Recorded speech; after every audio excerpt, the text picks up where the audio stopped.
Good day to you all, ladies and gentlemen, and thank you for tuning in to round 4 of the MRC E-Challenge 2023 season on a replica of the New York E-Prix Circuit today.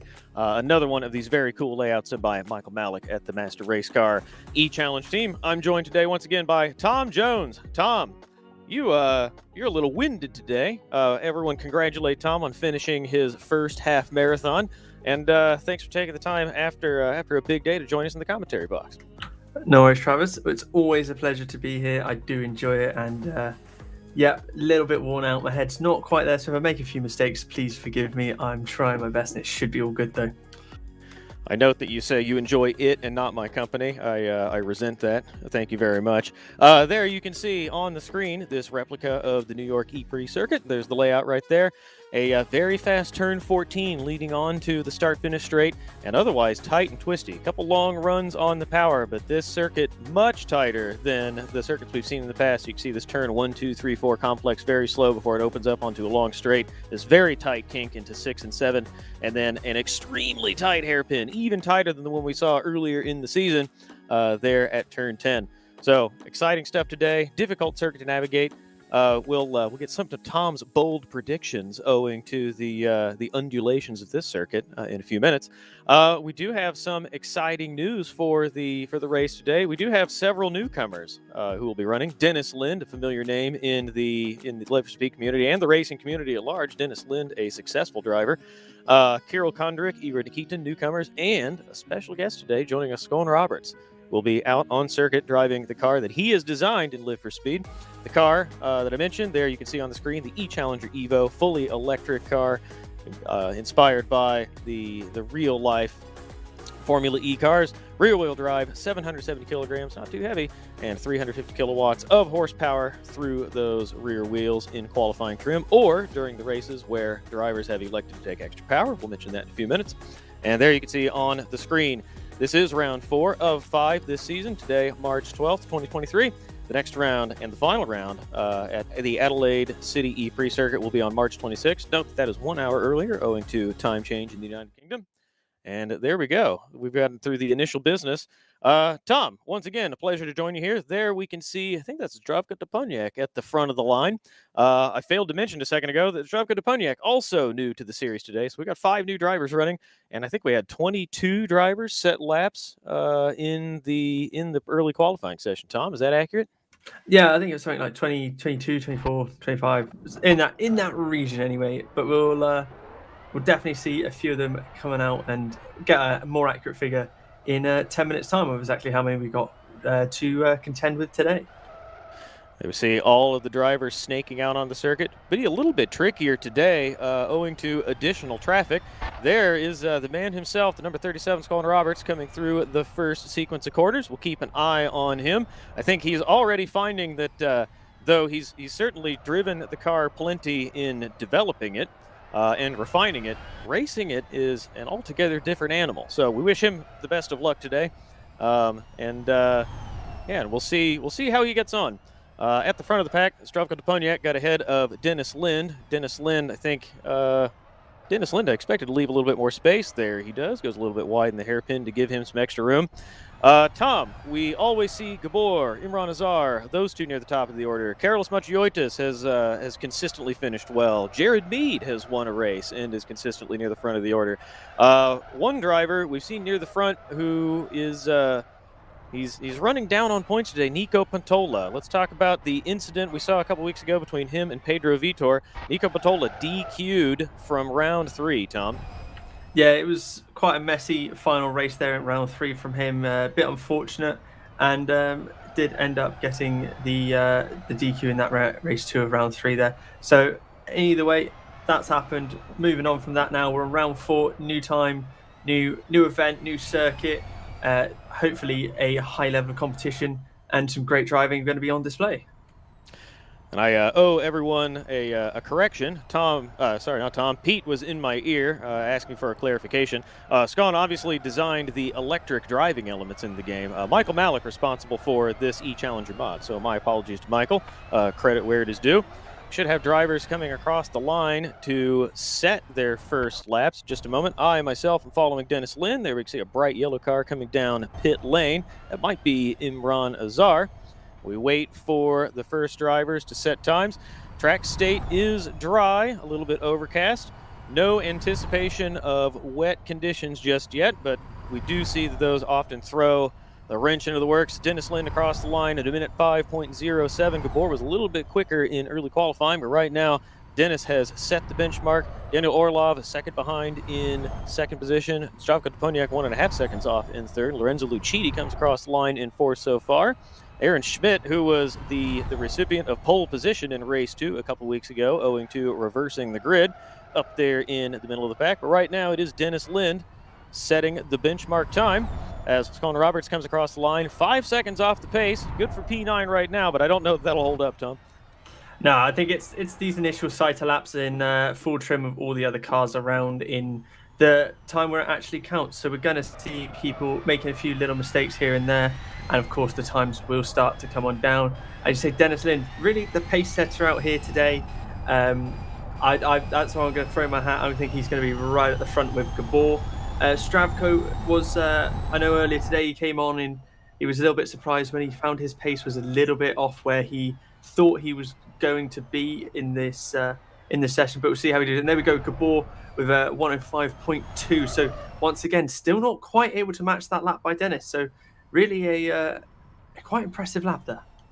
It is. Nico Batola just came across the line. Looks like he has started a lap, not credited with. Oh, no, he's further down. I've misread this. Minute 8:17, so pretty far off the pace as Dennis Lind is coming through the final corner right now to set his second of 2 time laps that they are allowed to in this session. My mistake. This is his out lap. He had already wound it up around the back part of the circuit, and I thought he was on a hot one.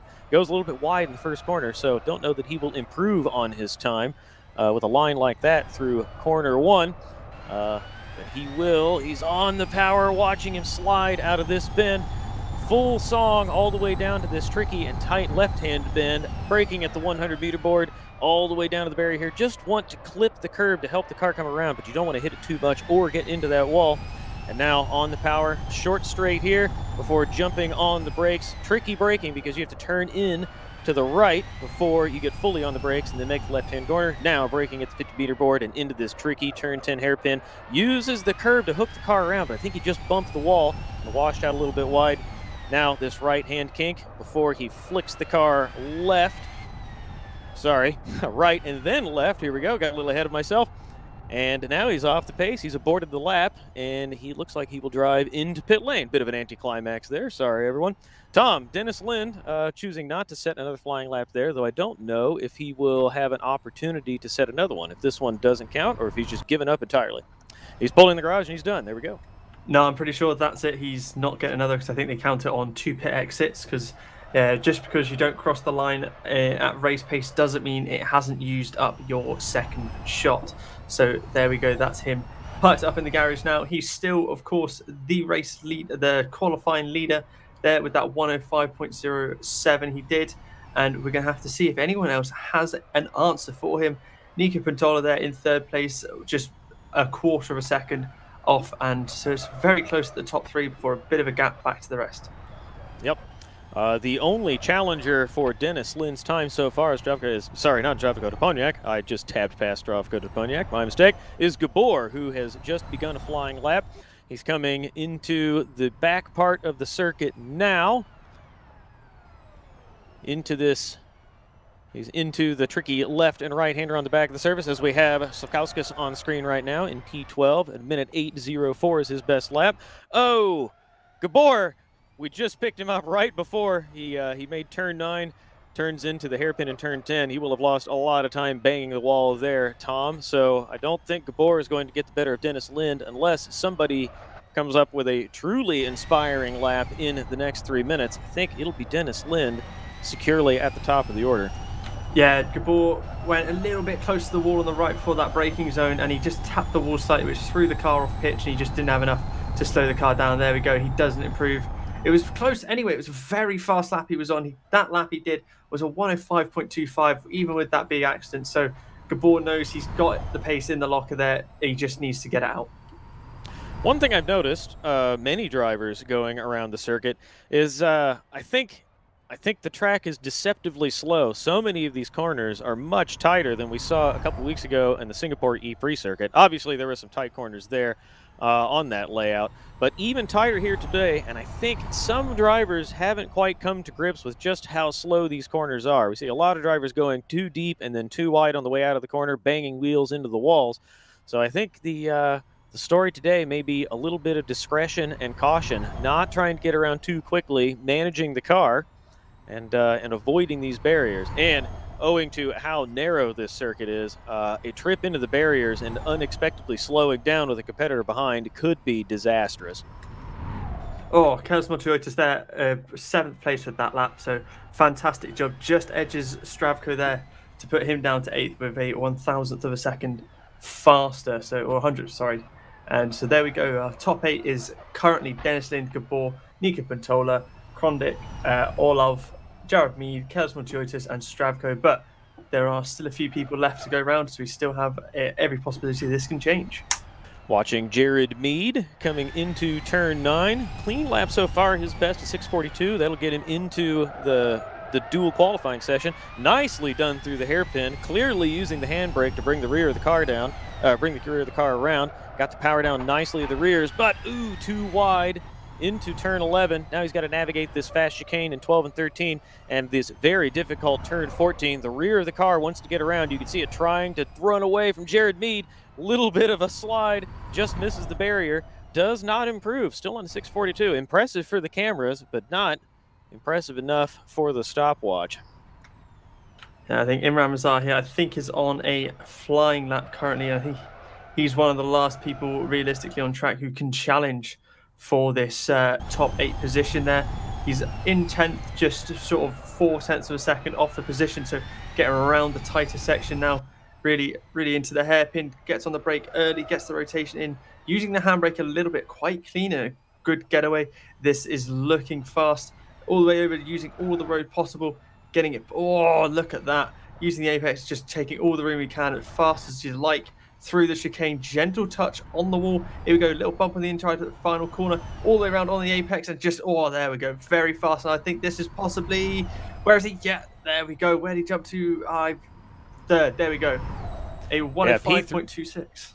Yeah, P3 Imran Azar. We don't usually see him put down ultimate pace, but he is consistently quick near the very top, and he's so good at managing energy. Good in qualifying. I don't know if we've seen him take a pole position yet, but he's right there today in third position, only 2/10 off the lead.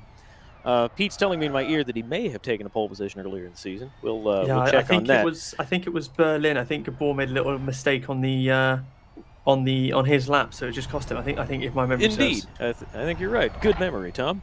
Ooh, Alexei Grigoriev's getting wide into the barrier there. We watched Imran Azar go through there. Couldn't put a piece of paper between the front wheels and the inside wall, and then the same for the rear wheel and the outside wall through that corner. Alexei Grigoriev's not quite as precise, touches the barrier on the way out of the corner. That's how tricky it is here. Time has run all the way down. I don't see any more cars out on circuit, but one coming through the final corner now. That will be Carlos Macioidis coming through to finish a lap now across the line. He does improve from 8th to 7th, 6:37, about a second and change off the pace. So that will conclude the qualifying session. No drivers out on the circuit. We're watching Alexei Grigoriev's go around, but he's not on a hot lap. Everyone in the top 8 set for dual qualifying. Dennis Lind, newcomer to the series, at the very top. Gabor behind by just a 10th in second position, a minute 5.20. Imran Azar, the third place qualifier in the pre-qualifying session, a minute 5:26, followed by Nico Pantola, newcomer, Kondrik in fifth position. Nice to see him up there on a minute 6:17. Daniel Orlov in sixth position, Carlos Macioidis in seventh, and rounding out the top 8, filling out dual qualifying, will be Jared Mead, the number 98, on a minute 6.42. We will take a breath for 1 minute, and we will return shortly to get ready for dual qualifying.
We are back here on Sim Broadcasts. My name is Travis Mehlinger, joined by Tom Jones, in case you've forgotten our names.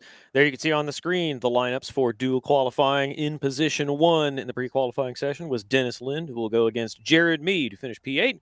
Then we'll have Nico Patola against Kondrik Imran Azar against Daniel Orlov. And then in the final round, the final duel of the quarterfinal round, will be Gabor against Carlos Machiotis. Drivers should be lining up in just a moment. We got a few things to talk about while we wait for some cars to get out there.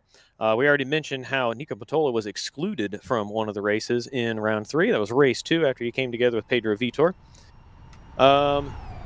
We don't have, Tom, like we did the last time, questions about tires. So thus far, seems like everyone doing just fine with the tire choice they've made, whereas a couple weeks ago, that was a big variable.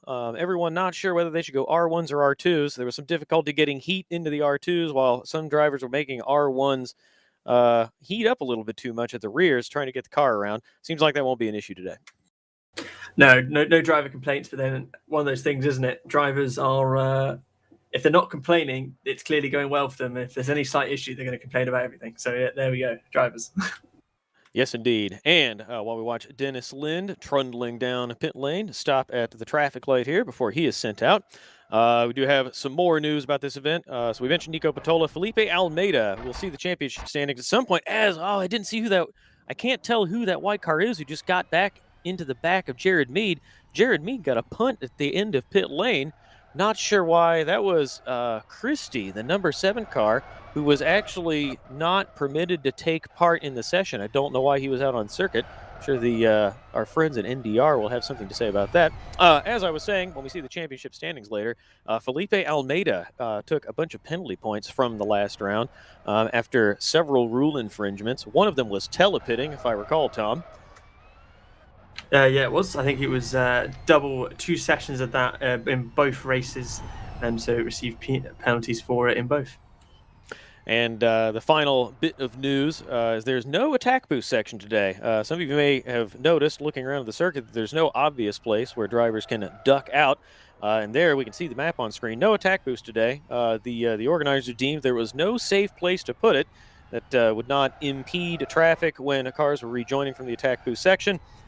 So no attack boost today, and thus no compulsion for these drivers to use the attack boost section 3 times as we watch Dennis Lind come around this final bend. Not quite as precise as Imran Azar had been, but looking pretty tidy through the final corner. Hard on the brakes into this tricky turn 1. It's kind of a double apex into this right-hander. Another apex for this right-hander.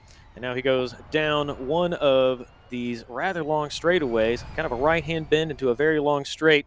They don't have to conserve energy in qualifying like they do during the race, as we watch Jared Mead get it a little bit wrong coming into turn 1, nearly loops it, trying to get the rear of the car to comply and come around on him. A little bit tidier through here. But as I was saying, Dennis Lind not compelled to conserve energy in qualifying. They could use as much battery as they like, but may be tricky owing to these long straights, Tom, conserving energy in the race. Yeah, but I mean, if we think back to I believe it was Berlin, we listened to the cars down the straights and they were off the power for over half of them. So I expect something similar here. As we've got Jared now going into the tight and twisty section. Little bump there, and as you see around, Dennis Lind coming into the final corner, get the car pitched in nice, close to the wall, big slide all the way around, but carrying a lot of speed and goes through to set a 106.34. So a bit slower than, of course, quite a bit slower than his previous lap, but Jared's had quite a messy one himself, struggled a bit, and here we see him coming to the final corner. It doesn't quite get the car in enough, which I think he's definitely going to compromise his speed on exit. And the run to the line now, those close to a 106.58. So I think there was probably some issues that Dennis had that we just might have missed slightly, which has made that quite a bit closer. Yeah, I thought Dennis might be vulnerable there, owing to a second off his pace in the first round, but Jared Mead can't quite capitalize. Dennis Lind will go through the next round. In the background, we've got Nico Patola out on circuit with Kondrik, one of the newcomers, on circuit behind him. Nico Patola, again, excluded from the second race in round 3.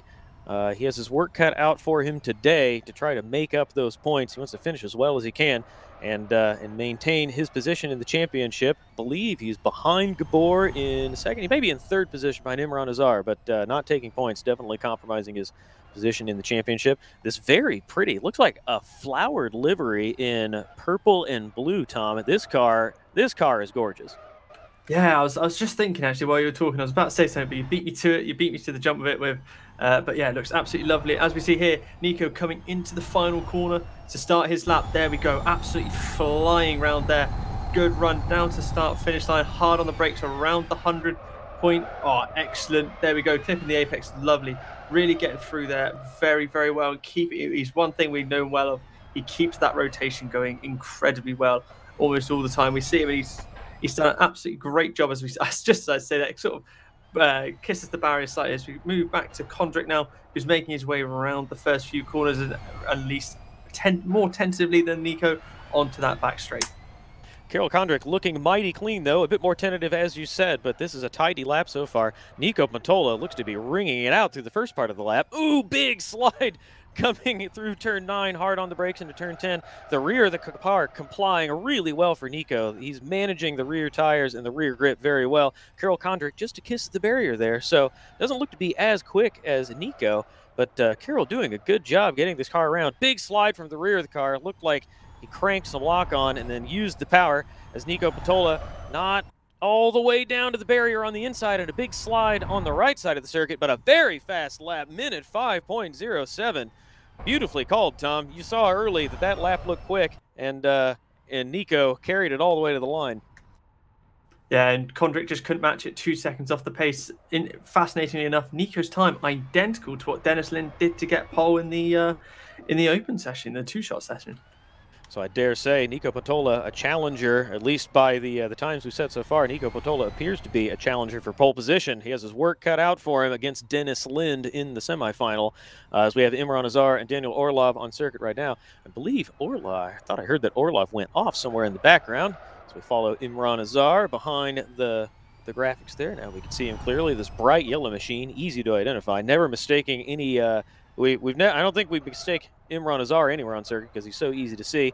And here we see Daniel Orlov in the dark blue E-Challenge livery. All of these look really good, Tom. I like these a lot. The color variations and the patterns on them look really nice. Yeah, it's all of cars very much a reverse of what Condrick had, isn't it? It is indeed.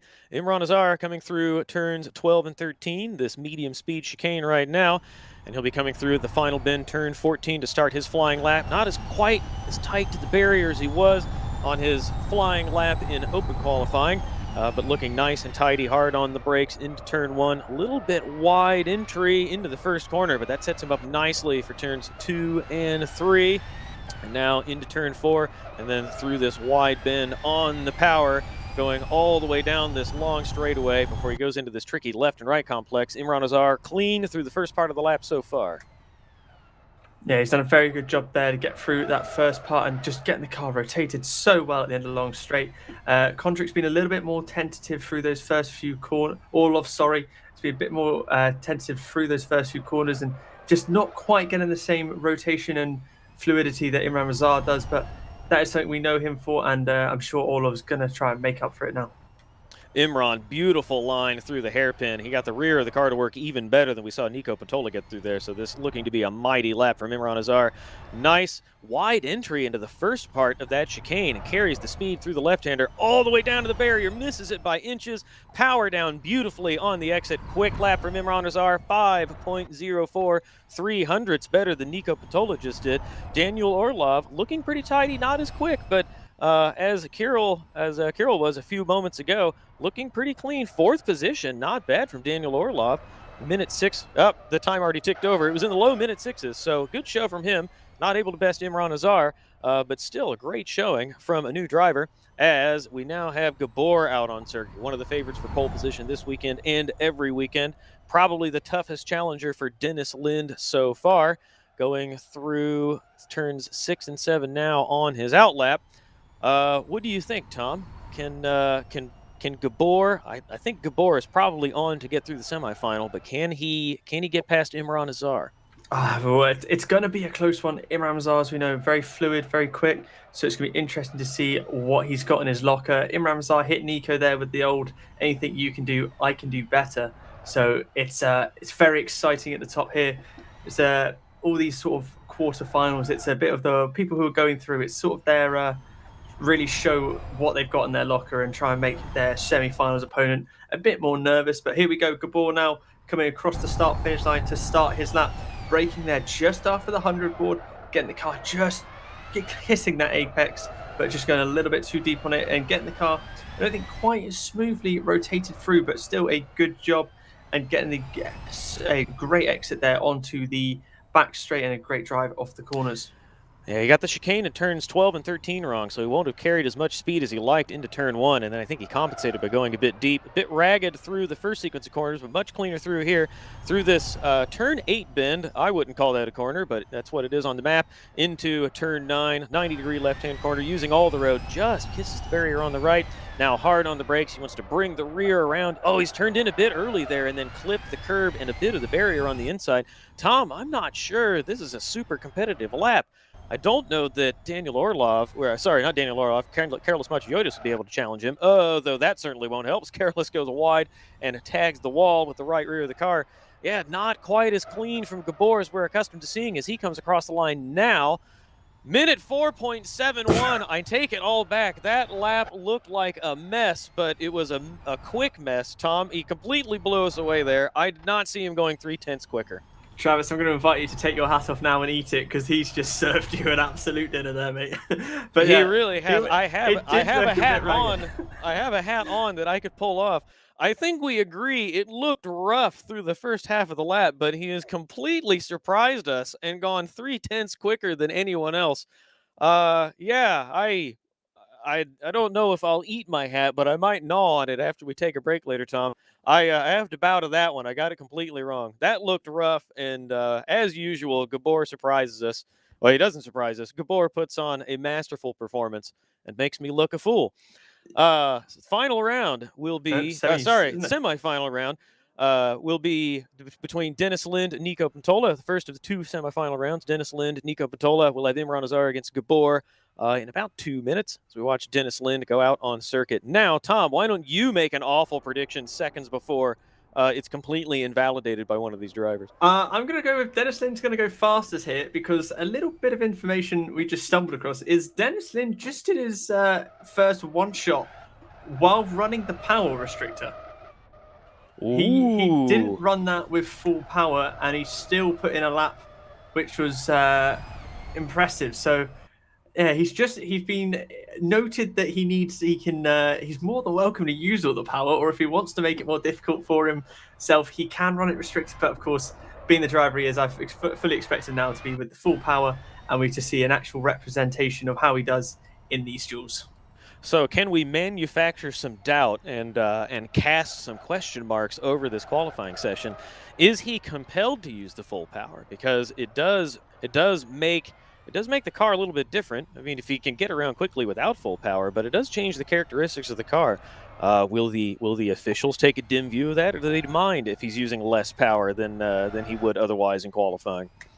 I don't know, Travis, but I think the officials would say to him, you should probably use the full power just because it's going to handicap you as he comes flying around the final corner there to start his flying lap. Gets on the brakes just after the 100. Not used to that extra power and has run horrendously wide. That's not the sort of start he's going to be wanting to his lap, and that's just sort of handed a big old swing in the way of Nico Pantola. So, of course, Dennis now going to have to be absolutely on it for the entire rest of the lap.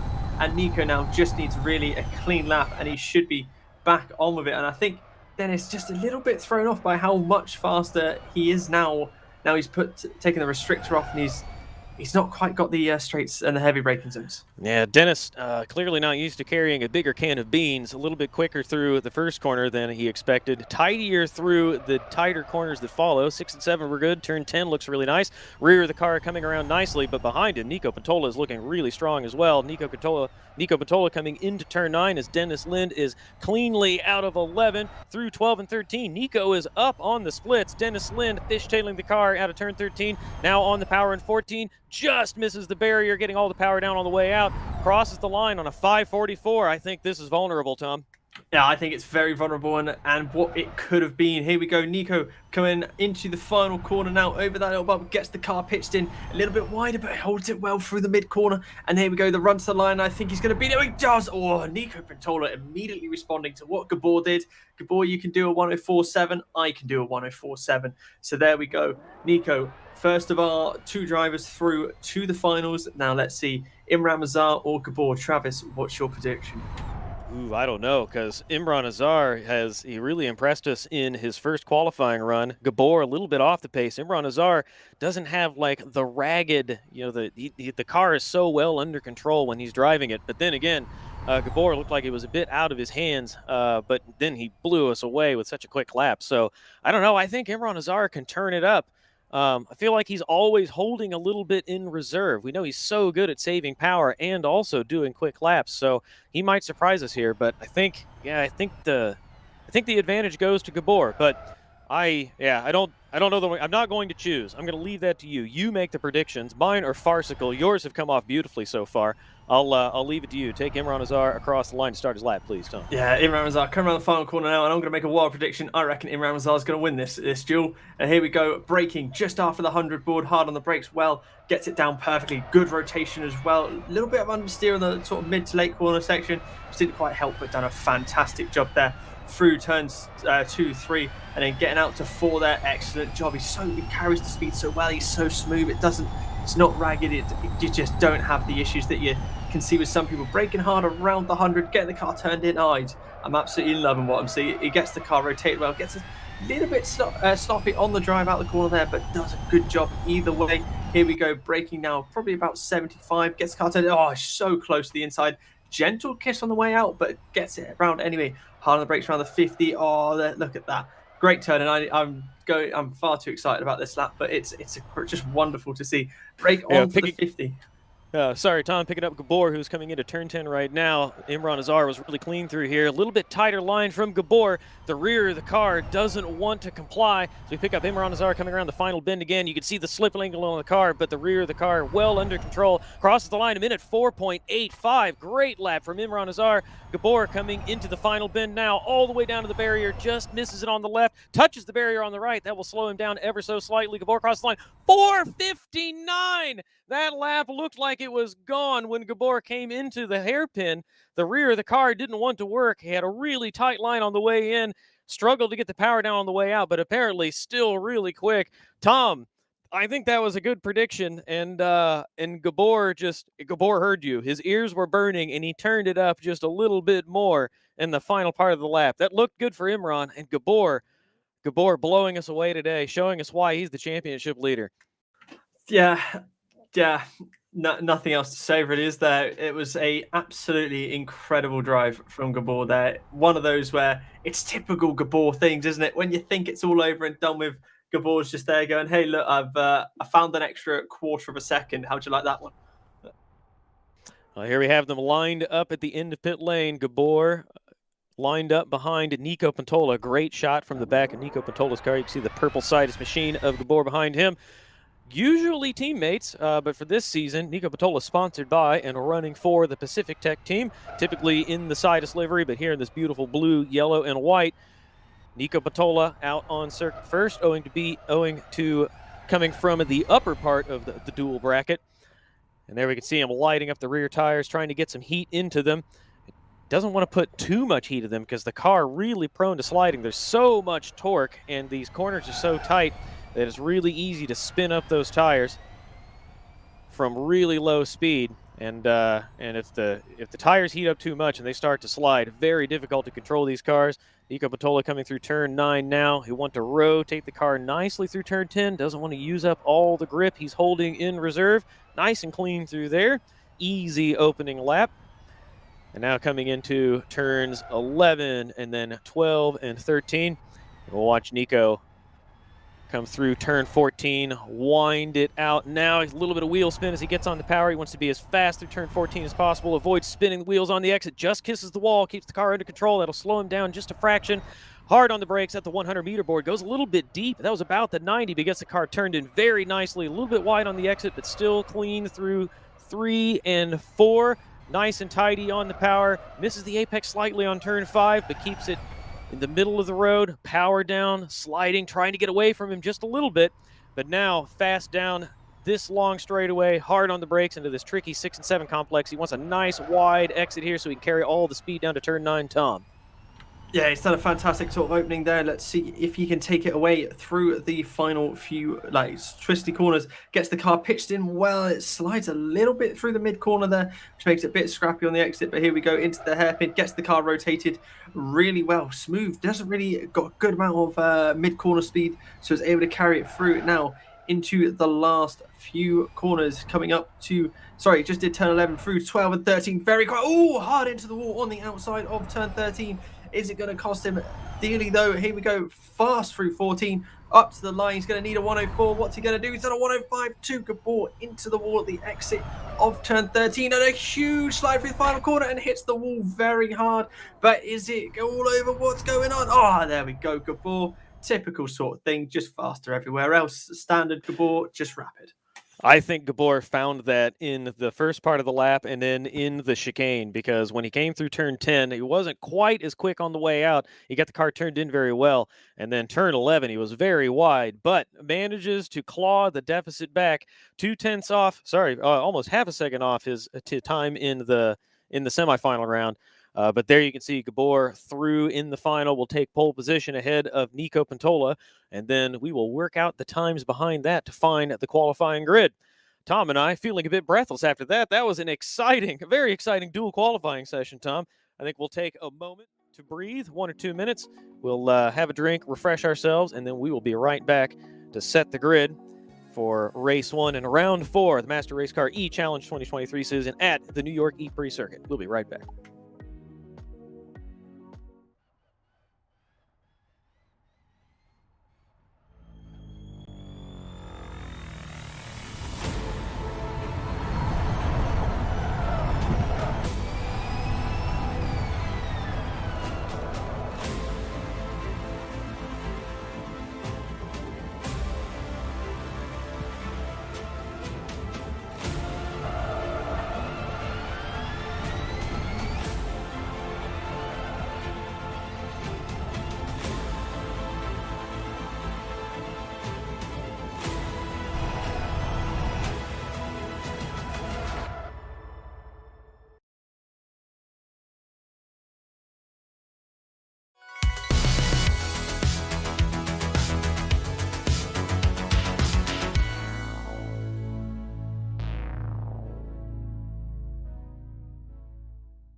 Welcome back, ladies and gentlemen, to round 4 of the Master Race Car E-Challenge 2023 season at a replica of the New York E-Prix Circuit.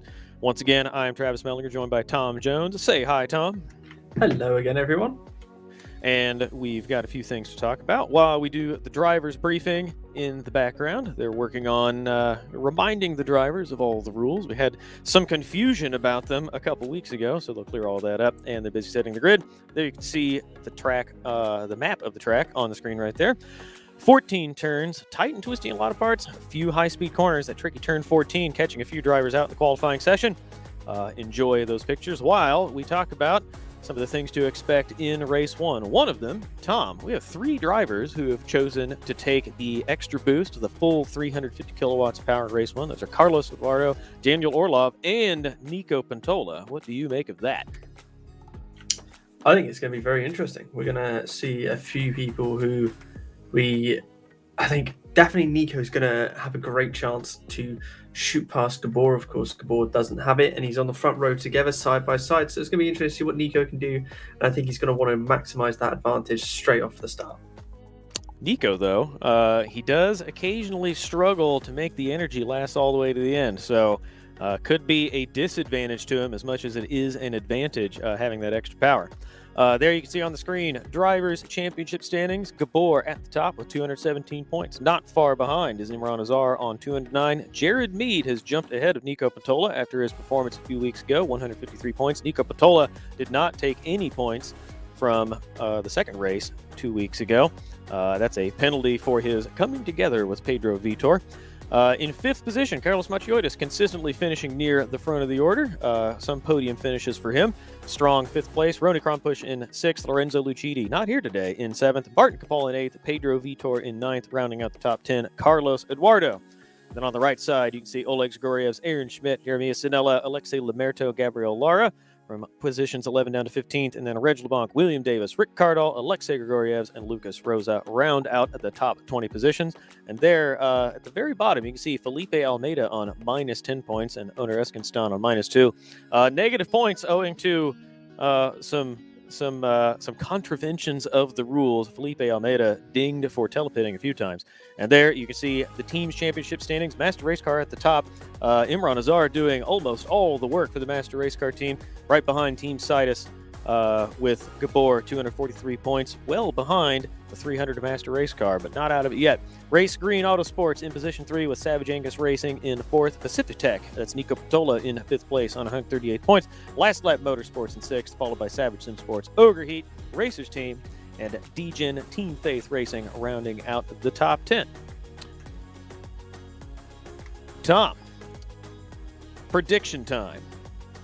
You mentioned a moment ago that you think Nico Pantola can use that extra power to get by Gabor, stay ahead of Gabor, and lead this race. I think he'll be strong early on, and I think he's going to fade. It looks like it might be tricky to manage energy here, owing to that very high speed turn 14 and the slow corners make it really easy to spin those rear wheels and waste that precious energy. Yeah, we love Nico here. He's a great guy. But energy and him don't seem to be something to get on, or at least energy conservation. I think he gets a bit excited towards the end. He does a really good job through most of the race and then gets that last 25%, goes, hey, I've got 30% battery left, and then uses it all in the space of 2 laps and then suddenly realizes he's screwed himself. So it'll be good to see. And I think today we're on to round 4. He's had 3 rounds, 6 races so far to practice this. And I think we very well could be seeing a new light here from him today, and I'd be expecting to see him getting that energy usage nailed. At least I'd hope to see that. Well, that is a generous prediction. I hope it comes off for him. There, speaking of round 4, you can see on the screen the full 5 of this championship. It is round 4 today at the New York E-Prix Circuit. 2 weeks' time, we will be at the Adelaide City E-Prix Circuit layout, another one made by Michael Malik of the Master Race Car team. That will be the 5th round and final round in the championship. Note that it is an hour earlier than the schedule for the first 4 races, owing to daylight savings time. Summertime, it's daylight savings time here in the United States. I believe it's called summertime in the United Kingdom. Can you confirm or deny that, Tom? I think it's down as BST. Yeah, so British summertime. We want to make sure. Yeah, I want to make sure I speak in terms that everyone understands so they don't miss all of this action. Because we've had so much fun bringing this to everyone, and we know it has been exciting and entertaining for everyone watching. For those of you watching, we'll remind everyone that we do have merchandise now. If you go to simbroadcast.tv, there should be a link there to the merchandise store. We've got simbroadcast.tv t-shirts, also New Dimension Racing t-shirts. So our partners in New Dimension Racing, you can get a t-shirt with their branding on it. You can get a combination of Sim Broadcast in NDR t-shirt, and we've also got sticker sheets. So if you like what we're doing and you need another shirt in your wardrobe, head over there, pick up one of those, and we really appreciate your patronage. Tom, we got the grid set in the background. Don't know that we're quite ready yet to start. We got a bit of a delay in the background. So more bold predictions. Your first prediction was not bold enough. I think you can do better. How realistic do you want this prediction, Travis? That is the question we're going off right now. Let's go. Let's go plausible, but perhaps somewhat improbable. Plausible but improbable. Right. I'm going to go. Dennis Lind wins the race as that he doesn't have the race experience in this car that some of the others do, but he's a quick driver, and so it's a very plausible one. And then I'll for free, Travis, I'll throw in an almost guarantee. I expect 3 safety cars this race. 3 safety cars. That is a lot to say. We haven't had, I think the most we've had in one race was 2, maybe. So, yeah, that is a bold prediction indeed. We're about to switch back to the track where we will present the grid. We've made our predictions. One reasonably good. One, I think, bang on what I asked for. Plausible but improbable. And now we wait for the grid presentation car to come around so that we can look at the starting grid for this event.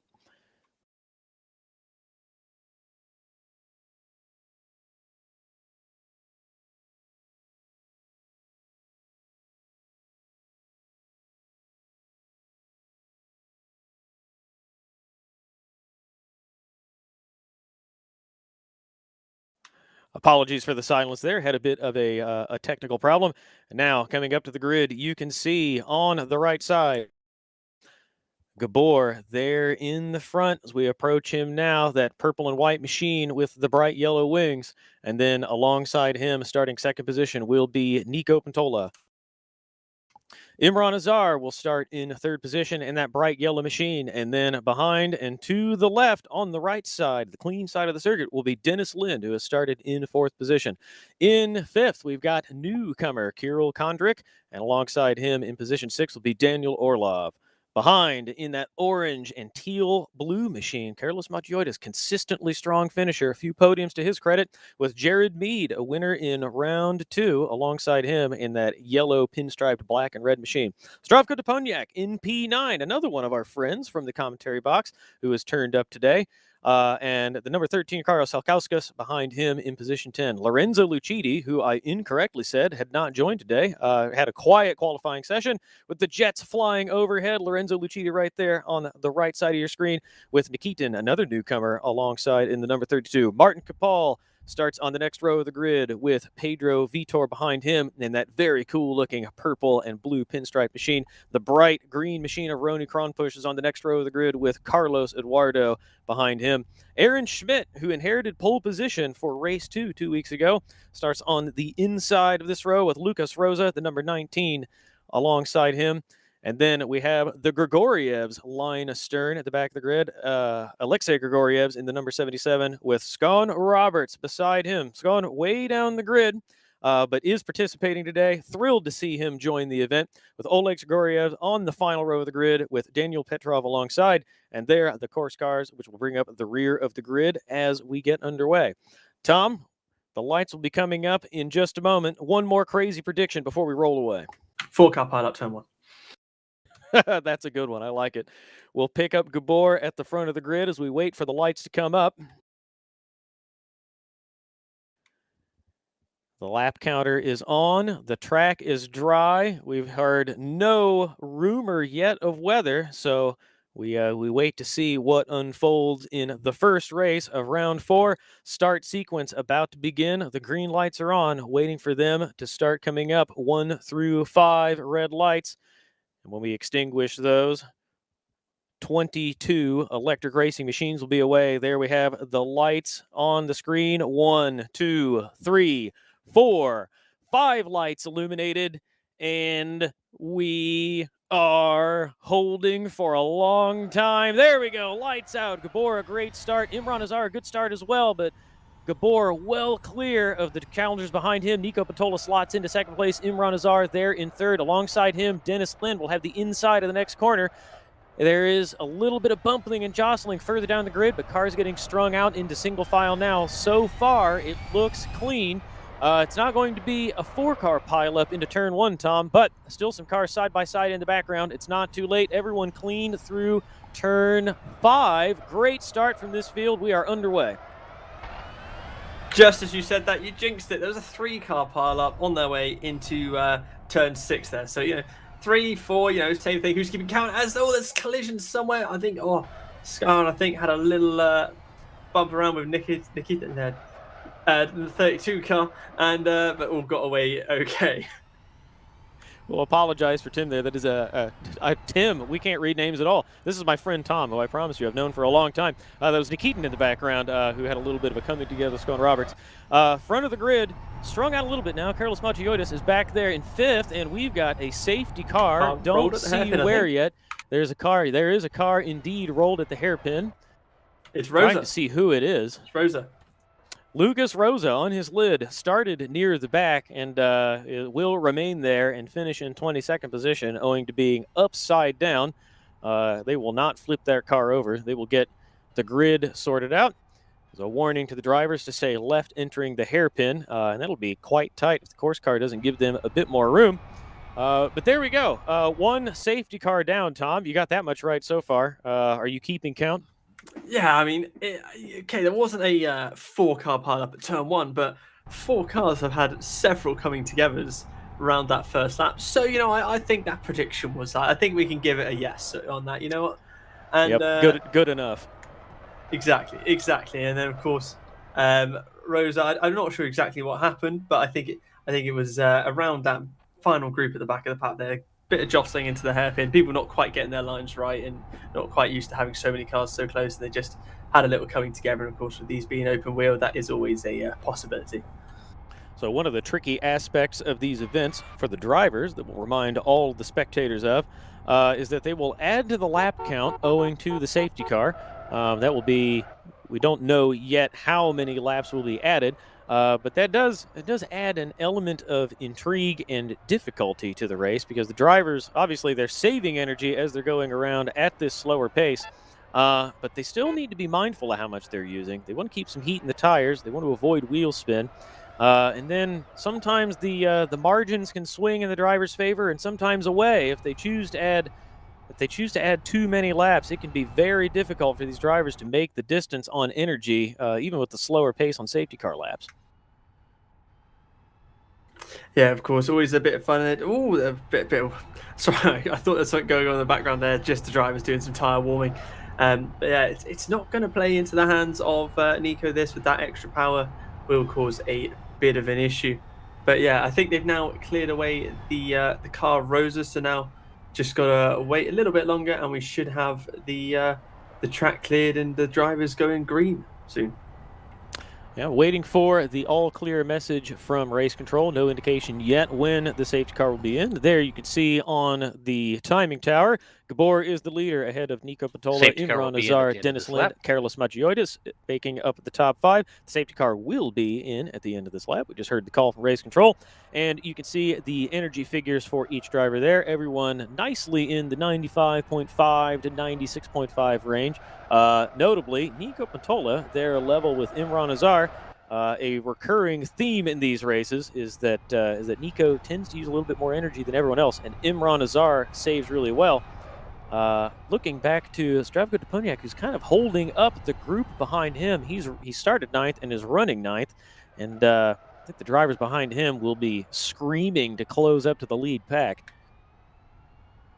Yeah, I think they will, but I don't think it'll be too much of an issue because, of course, Gabor is going to slow the pack down a bit just before he goes for his big run. And I think they're going a bit spicy there around the corner. Imran Mazar, I think, just kind of messed up his hairpin a little bit, which nearly opened the door up for Dennis Lynn to go back through. But I think they've sorted it all out and they've returned okay. There we see Gabor coming through turn 11 now. He'll snake through this 12 and 13 chicane very slowly. Looks like he's going to be late on the power here.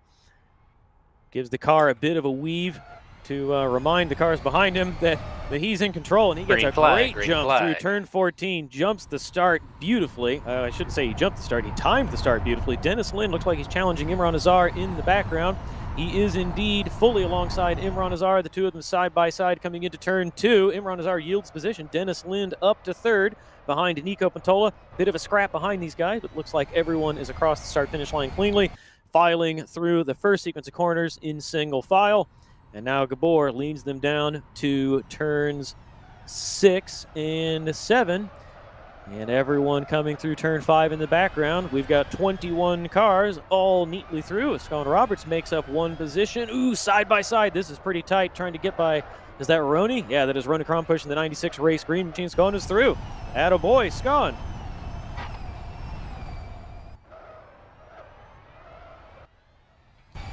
Not sure exactly what went on there, but Gabor is still leading the way to Nico Pantola, and we've only added one lap as someone has gone a little bit wide at the hairpin. I think it was Condrick has held up, but everyone's filtered back in nicely as this top three going into the final corner here. All of them sit down so far. Nico's got such a good run, but he's gone wide. And now Dennis, we're moving 3 wide down the start finish, straight into the braking zone at turn 1. Who's going to yield? Who's going to go for it? Gabor has backed out earliest, and Dennis has made a move, sweeping on into the lead. And Gabor has dropped from first to third in one corner alone. Nico holding position in second.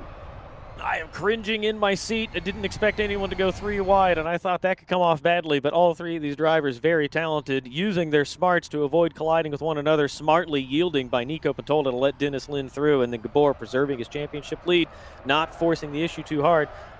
Lead changes. Dennis Lynn ahead of Nico Pantola. Gabor falls from first to third in the span of one corner. And now Dennis Lind leads the way. Tom, your prediction looking good so far, 5 laps in from 34 in this race.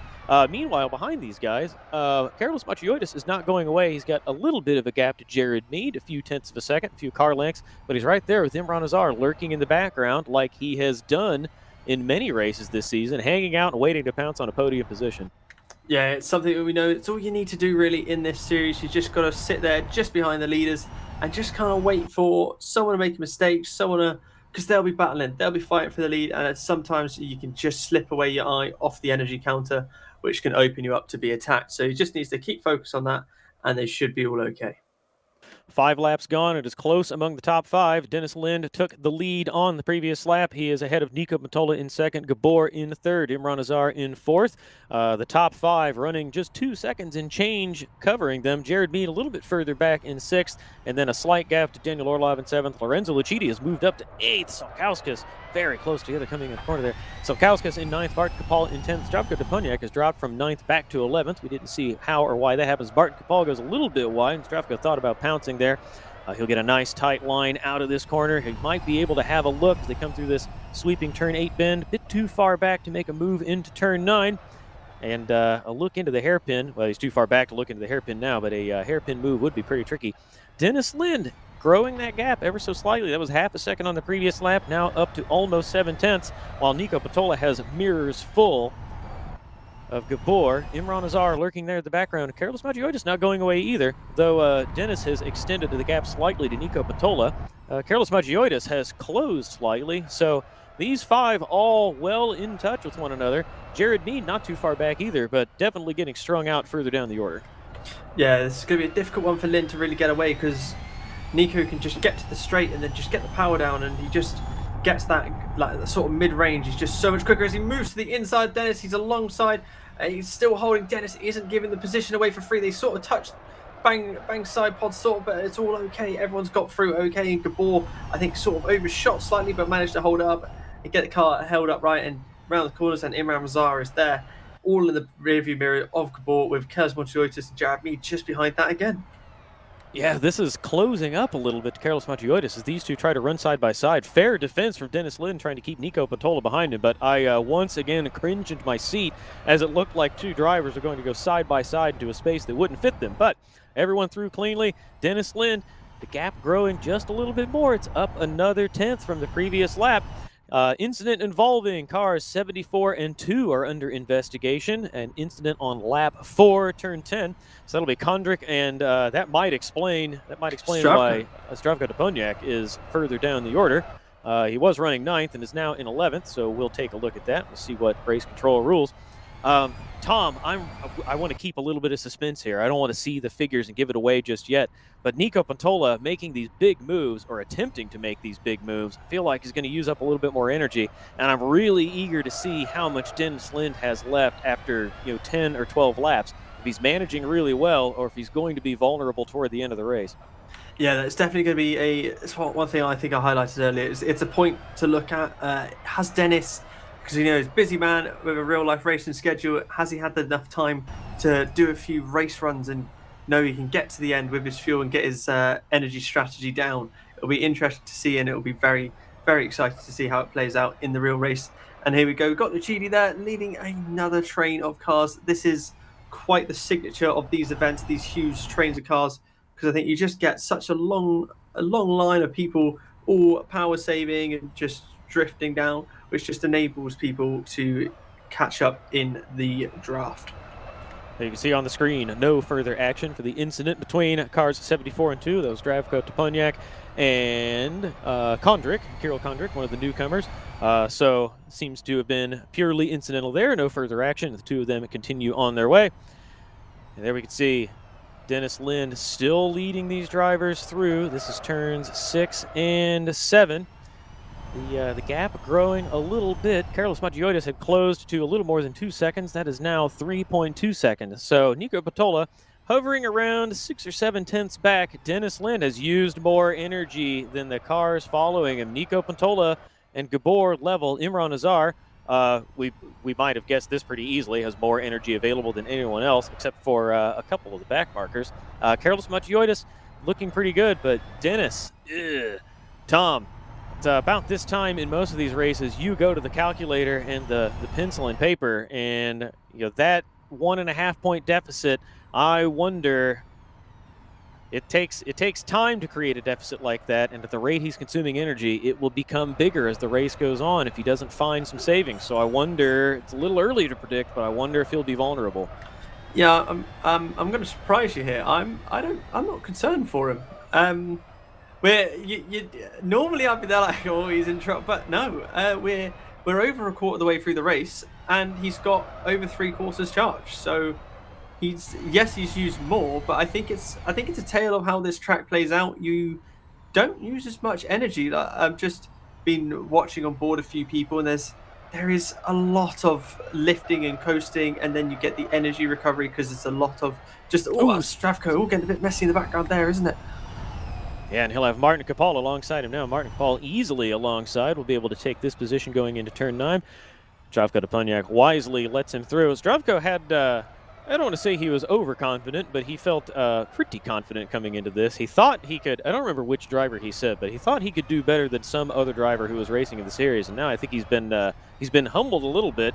I did some laps before the Singapore sorry to jump in. race. Imran Razak is just sent up the inside of Gabor into turn 1. A little bit of contact on the pair of them, which was kind of Gabor turning back in. So not really anything going on, anything serious, just a bit of rubber racing. But end result here, Imran Razak has slid past his championship rival and into 3rd place. And now I think he was just thinking, Gabor's going a bit slow here. I want to get catching the guys ahead. And we know Imran Azar is able to run that pace as Gabor goes a little bit wide, stays out of the barrier, but it compromises the exit of turn 7. And now he'll have Carlos Matiotis more in his mirrors than he is in Imran Azar's. Imran up to 3rd, Gabor down to 4th. I was saying, Zdravko, finding that these are actually pretty challenging to pedal around quickly while saving the energy. I found the same thing trying to better understand the cars myself before the Singapore E-Prix race. These are quite a challenge. There we can see Kondrik on the screen in that beautiful purple and blue machine. Got past Skåne. Skåne, who is running in 15th position, so up from where he started. Pretty good day for him so far. There we go. Comes into turn 9, nice and smooth, well clear of the barrier. and on the brakes coming into the hairpin. Let's see how he gets around here. Very nicely, a little bit wide, but the rear of the car not refusing to comply nor getting away from him. Nice and tidy through the right-hand bend here at turn 11, and then into the chicane. It's gone looking pretty clean. Not as fast as the guys at the top. A few people are, but looking really good through a challenging circuit. Back to the front of the grid with Dennis Lind, Nico Patola sneaking through behind him, Imran Azar in third, Gabor fourth, Carlos Matriotis in fifth, and Jared Mead goes through in sixth. Then a big gap behind Jared Mead. That is now 10 seconds to Daniel Orlov in seventh. So the top six spreading out a little bit, but getting well ahead of seventh and the remaining cars down the order. Lorenzo Lucidi doesn't look as much of a train now behind him. He's got a slight gap to P9. That's Sokauskas behind him. Lorenzo Lucidi up from his starting position. He was not in the top 8, didn't participate in dual qualifying, but good show from him to sneak into the top 8. And we'll remind everyone that we do reverse the top 10 finishers to set the grid for race 2. Right now, pole position, the provisional pole position for race 2 is Martin Cabal, Sokauskas, and Lucidi behind him. So a lot to play for yet, but here we are on board with Nico Patola, nice and clean, not letting Dennis Lind get away. Tom, he's right there. Yeah, it's one of those things, though. He is right there, and Dennis is a very, very good driver. He's very good defensively, so it'll be interesting to see. We're on a tight street circuit. Nico has the power advantage, but is he able to really make use of it, make the most gains that he can with this? So it's going to be an interesting one. It's going to be a real test of power over and strategy. So it's going to be an interesting one how it develops, and of course there is that big question over the energy going forward as well. So lots to keep our eyes on at the front here as per normal, and really I see we've got the sort of top 6 group that we do always seem to develop here. Top 5, top 6 always seem to pull away a bit from the cars behind, with that lead pairing I find normally goes away a bit like they have now, and then we have that big midfield train. And so it's a very sort of, in terms of the structure of everyone, it's very normal, but all very exciting nonetheless. I'm going to make a bold mid-race prediction and say, because I'm going to go all or nothing here and say that I'm not sure your math checks out, because you had said a few laps ago that they'd only used a quarter of the energy for more than a quarter of the race, but they did 2 of those laps under safety cars, so the consumption rate would have been slightly off. Now we're at lap 14 of 34, so we're 40%, a little more than 40% of the way through the race, and they are just good on energy. So Dennis Lind has 62%, needs, going to say around 60, so he's, I think he's in it, but he could so easily give that energy away. Looking down the order, Tom, I don't see anyone in trouble except for maybe Kondrik and Eduardo. Everyone else seems to be good, but the consumption rate's off a little bit owing to that safety car. I think it might be tight for Dennis. It's only one way to find out at the end of the day, isn't there? You're not going to defend your mathematics. You're just going to defer to the result at the end of the race. Yeah, I'm just going to say, I'm normally right. So yeah. Fair enough. Well, on any other day, we would yell scoreboard when it comes down to the result, and you are absolutely right. The proof is in where the results are when they all finish crossing the line. Looking at Pedro Vitor now, that really cool-looking purple and blue machine. He's got a huge gap ahead of him. This was a little bit closer a few minutes ago, and the front of Pedro Vitor's car was bent, so I wonder if he has been into the wall and given Scone a little bit of breathing room. There we are with Dennis once more. Nico Patola still shadowing him a little bit more closely than he had earlier. That gap about 3/10 now. And they are working back markers. So there was a warning for Aaron Schmidt a few minutes ago for touching the wall or touching the driver. It wasn't clear which on pit exit. Yeah, contact following pit exit, lap 8, turn 1. So I assume that will have been contact with another driver and not dangerous contact with the barriers around the circuit. They've already caught and passed Petrov, and now they're going by Grigorievs, who very politely gets out of the way, well off the racing line. Tom, these two have checked out. Imran Azar was right there with them, and so was Gabor. Now Imran Azar and Gabor have their own race. Gabor takes a peek inside Imran Azar, chooses not to force the issue. But Imran, I wonder if Imran is playing the conservation game. I kind of wonder if he believes He certainly might well believe that Nico Pantola is going to fail once again at saving energy, and so he's happy to sit back and conserve. And the wild card will be Dennis Lind, who has less to use than Nico. Imran, we know, is the master of going quick while saving, so I wonder if he knows a little bit more than we do, Tom. Yeah, it's a bit of a pattern with Imram's race strategy. It's just drive quite well and let everyone else run out of power and then pounce. So I think he might be trying that again. It will probably work for him because it's worked every other time he's tried it. So I wouldn't be surprised if we do see a late charge from Imran Azar. Yeah, it's going to be an interesting one. It's going to be. I think we're going to see a good effort here from Imran Razar, and he's doing a really good job at managing Gabor. Gabor's had 3 attempts on him now into turn 1, and he hasn't been able to get through. I think Imran is going to have to try be a little bit quicker through that final sector to build a bit more. Oh, Gabor just got a little bit back on the power there late, and I think trying to spook Imran, but Imran had it covered off there, and nothing to worry about for him at the end of the day. So here we are on lap 17. Dennis Lind and Nico Pantola still running a line astern, a few seconds up the road from these two. There we can see Nico Pantola has booped the wall somewhere, the nose of that car a little bit off kilter. As they continue to negotiate back markers, there we go. There's one well out of the way through that lazy turn 8. As Dennis Lind comes into turn 9 now. The proof will be at the end of this lap when the lap counter ticks over to start lap 18. We will be halfway through the race, and there we go. Pete, I would give Pete credit for reading my mind, but he can of course hear me. Puts the energy figures up on the timing tower now. Dennis Lind going to come through, and it'll be right about 51 or 50.5. He'll save a little bit coming through the final corner because he doesn't want to catch his back marker too quickly. He wants to time his move. Back marker going to stay on the racing line. Tom, I think he might just be good. I think your prediction is okay. Yeah, in my normal modest fashion, it normally is. So, yeah, you know. No, I'm having a laugh. Oh, Gabor's made a move on Imran Azar the inside, but Imran's holding it, and he's always had to back out to save himself from taking out Gabor. So, a bit cheeky from Gabor there, but I think good driving from both of them to not take anything too sort of contacty there, if that's even a word.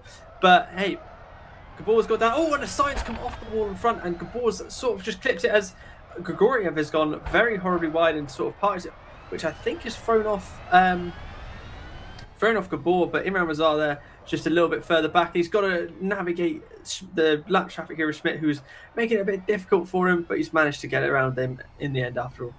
Yeah, I didn't see which of the Grigorievs that was, Oleg's or Alexei, but often kind of an awkward spot. Did hold his brakes and kept the car well out of the racing line.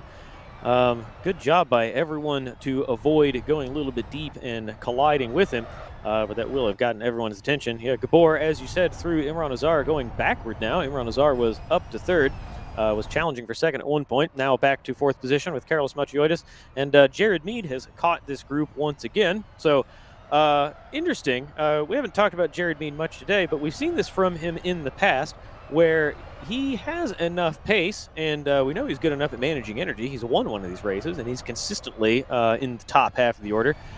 He is able to adjust his pace and his energy consumption to kind of suit. And though he had fallen a little bit further back, now he's right there with Carlos Matiotis once again, lurking for a top 5.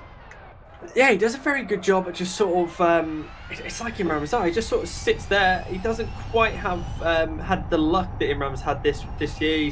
He got incredibly unlucky at race 2, where the weather change came out and Nico made that sensational pit move, dove into the pit early, put the wet tyres on, because it was raining, but we didn't have the wet weather yet, and he just dove into the pits, changed the wet tyre, ready, and then when everyone else had to go into the pits, it was already too late for him, and he lost a lot of time. And I think in the end, Nico won that race by about 30 seconds, I think it was. So fantastic strategy from him, and I'd like to see if Jared is able to get back to the front again. There we can see Jared in the background closing on Carlos Matiotis as Imran Azar and Gabor go by in the foreground. Imran Azar not falling too far back. He's still in touch, about 1 second behind Gabor, as we watch Daniel Orlov in 7th position. He's run a very quiet race there in 7th. Also negotiating back marks. That's the Grigorievs in the blue and green machines going backward. Lorenzo Lucidi still there in 8th with Salkauskas, also a quiet race in 9th, and Martin Kapal behind them. We mentioned Martin Kapal a few minutes ago in the provisional pole position for race 2. That's because we reverse the finishing order from the top 10 to set the grid for race 2. That was Martin Kapal a few laps ago. It is still Martin Kapal now. Zdravko Deponiak, they're in the background, though.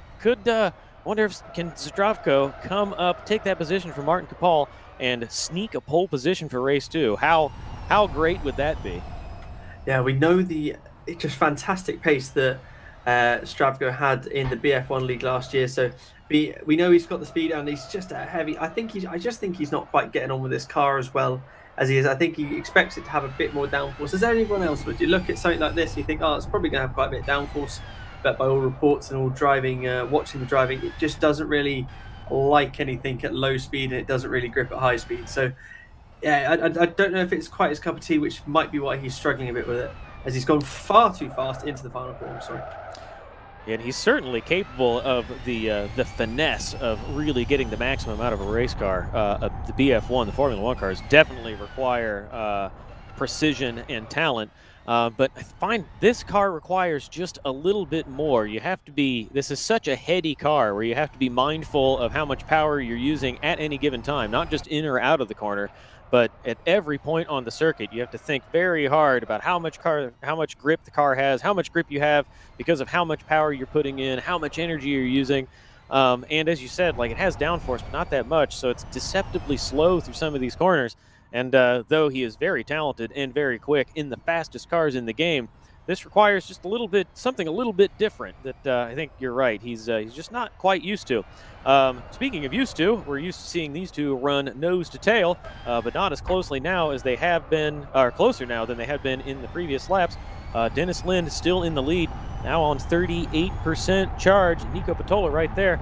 I think Nico Patola might be getting hungry, Tom. Yeah, he's doing a very good job. He's right there trying to hustle him along.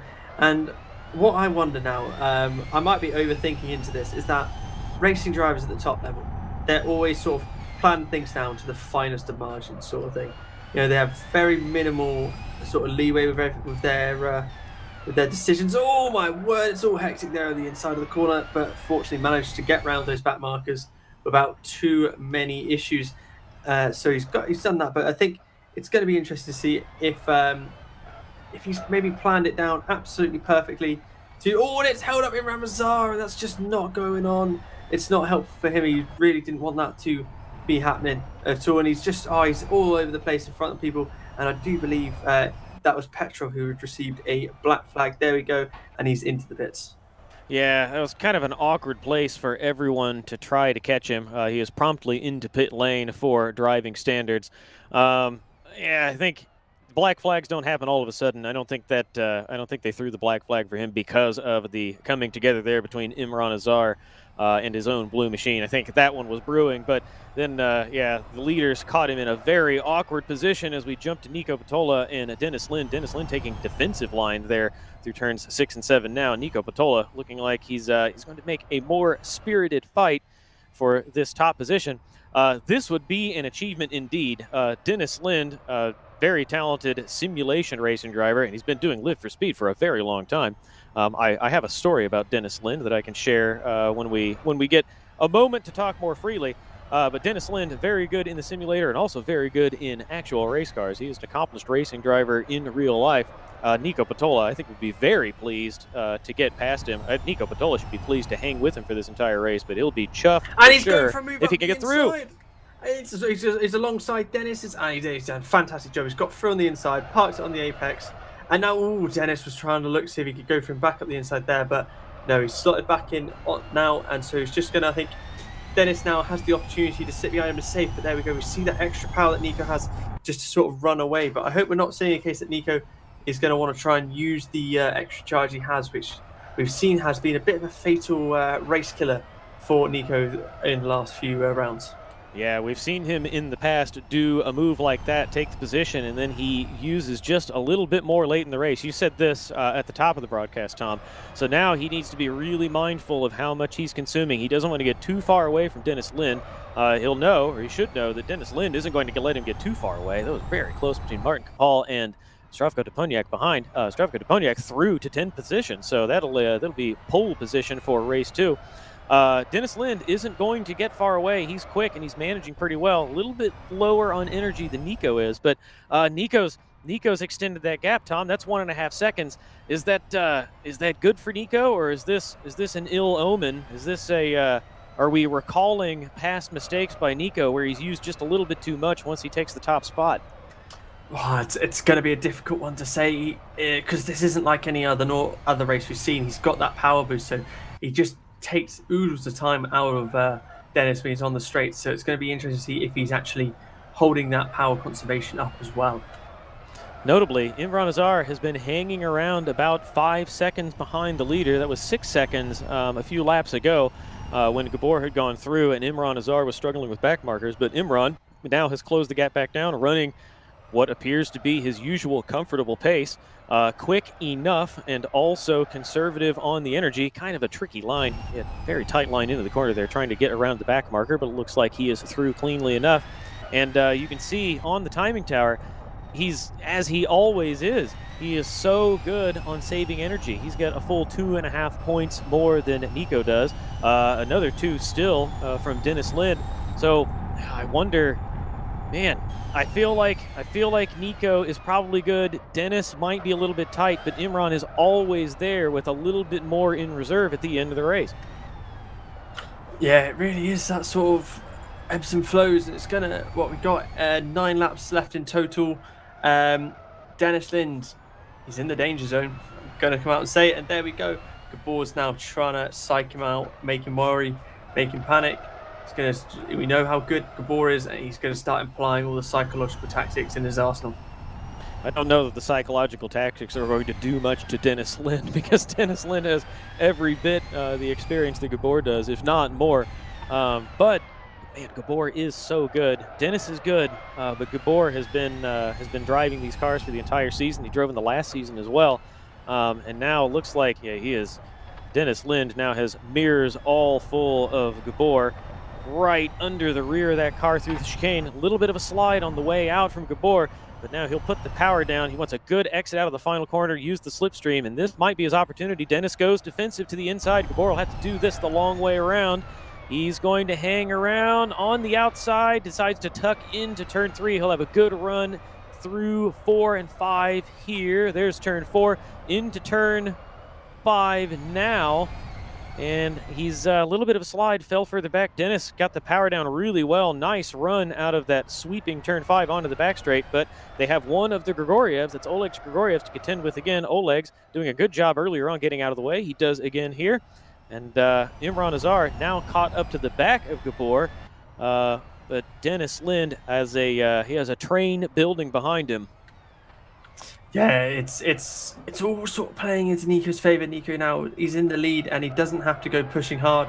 Dennis, as I said earlier, fantastic defender, and he's doing a fantastic job at defending, which has allowed Imran Azar right up to the back of him. And I don't think Carlos Montoyotis will be too further back as well. I mean, just as I said that, he is 10 seconds back, 8 seconds back from Dennis Lind, with Jared Mead right behind him. So it's going to be interesting, and I think Imran Azar is great as Gabor moves to the inside to send a late one. He just fantastically gets it done. Both drivers respect each other very well, leaving just enough a car's width space, and he just manages to get the overlap. He drops back down, and is it going to play into Imran Azar's hands for the straight? We'll have to find out. I wonder if Dennis thinks he's in energy trouble now, because Dennis is taking these defensive lines. He's a beautiful and perfectly fair defense. It's pretty hard, but as you said, these drivers giving each other plenty of respect. Dennis, I think, probably thought he was clear of Gabor coming into turn 5, didn't realize he still had a nose in there, and Gabor clipped the wall, but no worse for wear. He's still right under the rear wing of this silver and yellow pinstripe machine. Dennis, this car as wide as the track, I think he knows he is in energy. He's having his own energy crisis, and he's got to use everything he can to keep Gabor behind him while also slowing the pace down. Nico Patola getting away. That gap, which was 1.5 seconds a lap after Nico got through, is now 3.5 seconds. 4 seconds now as they go through the timing line a few corners ago. Dennis, I think Dennis is in trouble, and that's going to put Carlos Montoyotis in a good position because he has more to use than Dennis does. Dennis taking that defensive line once again. He will make it very difficult for Gabor to get through, using all the experience he has to keep Gabor behind. Imran Azar just gets into the back of Gabor. I think he misjudged I think he misjudged Gabor's line. Gabor looked like he was taking a wider entry to try to run the car out as quickly as he could. And then Imran just touched the rear of the car. Not intentional, but Gabor's going to be really frustrated with that. Yeah, I've been listening to Dennis's electric notes, and it's just he's not been on the power through the slower sections. He's been coasting all the way through a lot of it in the bits where he knows he's not going to get overtaken. So I think he's understand his energy issues, and he's really trying to manage it now. Speaking of energy trouble, Scone Roberts is a little tight on energy, not so much as Dennis is, but now he does have a fight on his hand. He's worked his way all the way up to P13. He started down in P17 or 18, I believe, and now he's now Kirill Kondrik behind him. Kirill Kondrik looking to the inside, but not alongside where he can pass. Dennis Lind now has a gap over Gabor and Imran Azar. We didn't see what happened there. Scone loses the position, so he's down to fourth, but now Scone as a back marker has Nico trying to get through. Scone wisely out of the way as quickly as he could in a very awkward spot. These very tight and twisty sections of the track make it very difficult for back markers to find space to get out of the way. And I think I had mistaken Scone's car for Dennis Lind. Dennis Lind looked like he had a gap to Gabor. Now we can see that the three of them are running together again. And Imran, looking to the inside, chooses not to send it. He probably could have fired it there. We know he's good going late on the brakes. We've seen him make some big dives, but thinks better of it there. Still in second position, Dennis Lind, but that gap to Nico is growing. And Dennis Lind will have to navigate the same back markers that Nico did earlier in this lap while trying to keep Gabor behind him. Yeah, he's got these. I think he's gonna probably coast through these really tight, twisty couple corners here because he knows there just isn't the room for Gabor to get on past him, and he can maximize energy saving here. And then he's just got to try and use as much as he can within reason all the way down to turn 6, where again he'll be safe again for a couple corners and just try and really maximize his energy saving in the back half of the lap. I think, judging how Dennis is taking this defensive line into turn 1, I wonder if Gabor's best bet will be to go in deep and late and try to be fully alongside him to take the inside line into turn 2. Don't know if Gabor is watching. Don't know if my advice is any good, but that's where I would expect Gabor to try to make it happen. Dennis still taking the defensive line there, slowly creeping up on the back markers. That's Scone Roberts ahead of him, who is racing with Kondrik. Yeah, they'll be in the way in probably a lap or two, but Dennis, a masterclass in defense with one of the very best behind him. Gabor mired in third position. He does have the fastest lap of the race, but he also has Imran Azar all over him, who has energy to give, as he usually does. Tom, I think this could still heat up a ton in the final 3 laps of the race. Yeah, Nico is cleared off, so I think it's mostly safe to say Nico's got this race in the bag, but the big question now, with 3 laps to go, is Dennis going to be able to hold off Gabor? Does he have enough energy? Does Gabor have enough energy? Is Imran Azar going to pull Imran Azar and steal a second place out from the nose of these two? 3 laps to go. Dennis Lind has 8% energy remaining. I'm not sure this will be enough. He can't clutch and coast. He just has to go off the throttle and rely on the recharge to give him a little bit more energy. But that also sacrifices some pace out of the car. So Dennis, this defense, again, a masterclass. This is a clinic in how to keep another driver behind you as Scone gets well out of the way. Very politely done by him. Imran Azar is going to catch him in a weird spot, but Scone off the power. Imran through and back onto the racing line. Very nicely done by him to let the leaders through. And he goes on his way once again. That might benefit him because he's got this train of 3 leaders trying to get through Kondrik. So he may yet have a race for P13. He might be able to reclaim that position. But there we see Dennis Lind coming into turns 12 and 13, this medium speed chicane, and the final corner, 14. This is where it's tricky and easy to use so much power. So we watch Nico Patola come through turn 1 very gracefully. He doesn't have to push or take any chances now because he has an 8.5 second lead over Dennis Lind. Nico Patola looks like he has it wrapped up. Oh, sorry, Tom, go ahead. Wild prediction. I'm going to say Gabor's going to try and make a move this lap into turn 6. I think it's the option he's going to have to try and do. If not this lap, next lap.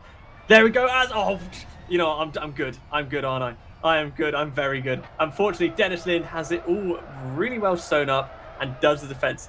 Gabor hasn't tried that move for 8-9 laps in a row. And as he's off the power there. Gabor just uses the power and dives through. Oh, Dennis hard on the brakes. They do a little bit of rubbing, but Gabor has the inside and he's going to use it. He sends it up the inside into the hairpin here. But Dennis is going for the switchback. He's gone alongside. He doesn't quite have a nose, so Gabor is going to do it. He's up through on the inside there. Oh, they made contact. He's pulled out the way, and Imran Azar has taken advantage of this. He's dived on past Dennis. Dennis down to fourth Leader on place. final lap. Little nudge there, so he's going to have to sort of back out and sort of just chill a bit. But he's got energy issues. He's got a fantastic run through the final corner. Gabor's lifted massively. I don't know what's going on. Is Gabor now realizing he's got energy issues? I'm all confused. But one man who has done it again, Imran Azar through, and Dennis has gone for the move on Gabor. They're side by side. Imran Azar. Yeah, as we said, it might. This is all coming off in the final lap. Dennis Lind has gone backwards. Imran Azar all the way through from fourth to second. As he does, he pulls these out of his hat. He's a magician, and he does this in the closing laps when he has energy to give. Gabor and Dennis bumping and running. A little bit hard, more NASCAR-like than Formula E-like, but both of them still point in the right direction.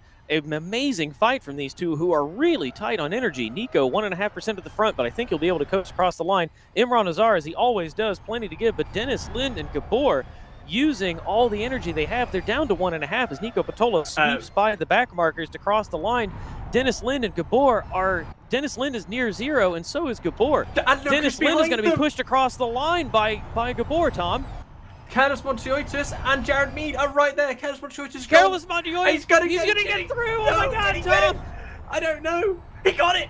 He got third. He did. Carlos Montoyotis sweeps through, and the two drivers ahead of him run out of energy. He's done it again, but just by the tiniest fraction of a second, he steals a podium. Tom, we said that it might all come off in the final laps of the race, and it all came off out of the final corner. This is insane. This series, it never stops. It never stops providing absolute worldies. I'll apologize to everyone watching for all of the nonsense gibberish we've been spewing in the last 1 minute. There wasn't one thing there we could focus on. Carlos Montoyotis sweeps through in the middle of two slowing cars who had run out of energy to steal third position. Imran Azar does Imran Azar things and takes second position after lurking in fifth for most of the race. Gabor falls to fourth. Jared Mead comes through to get fifth position. He was nowhere, Tom. He was nowhere. And he sweeps by Dennis Lind, who falls all the way to sixth.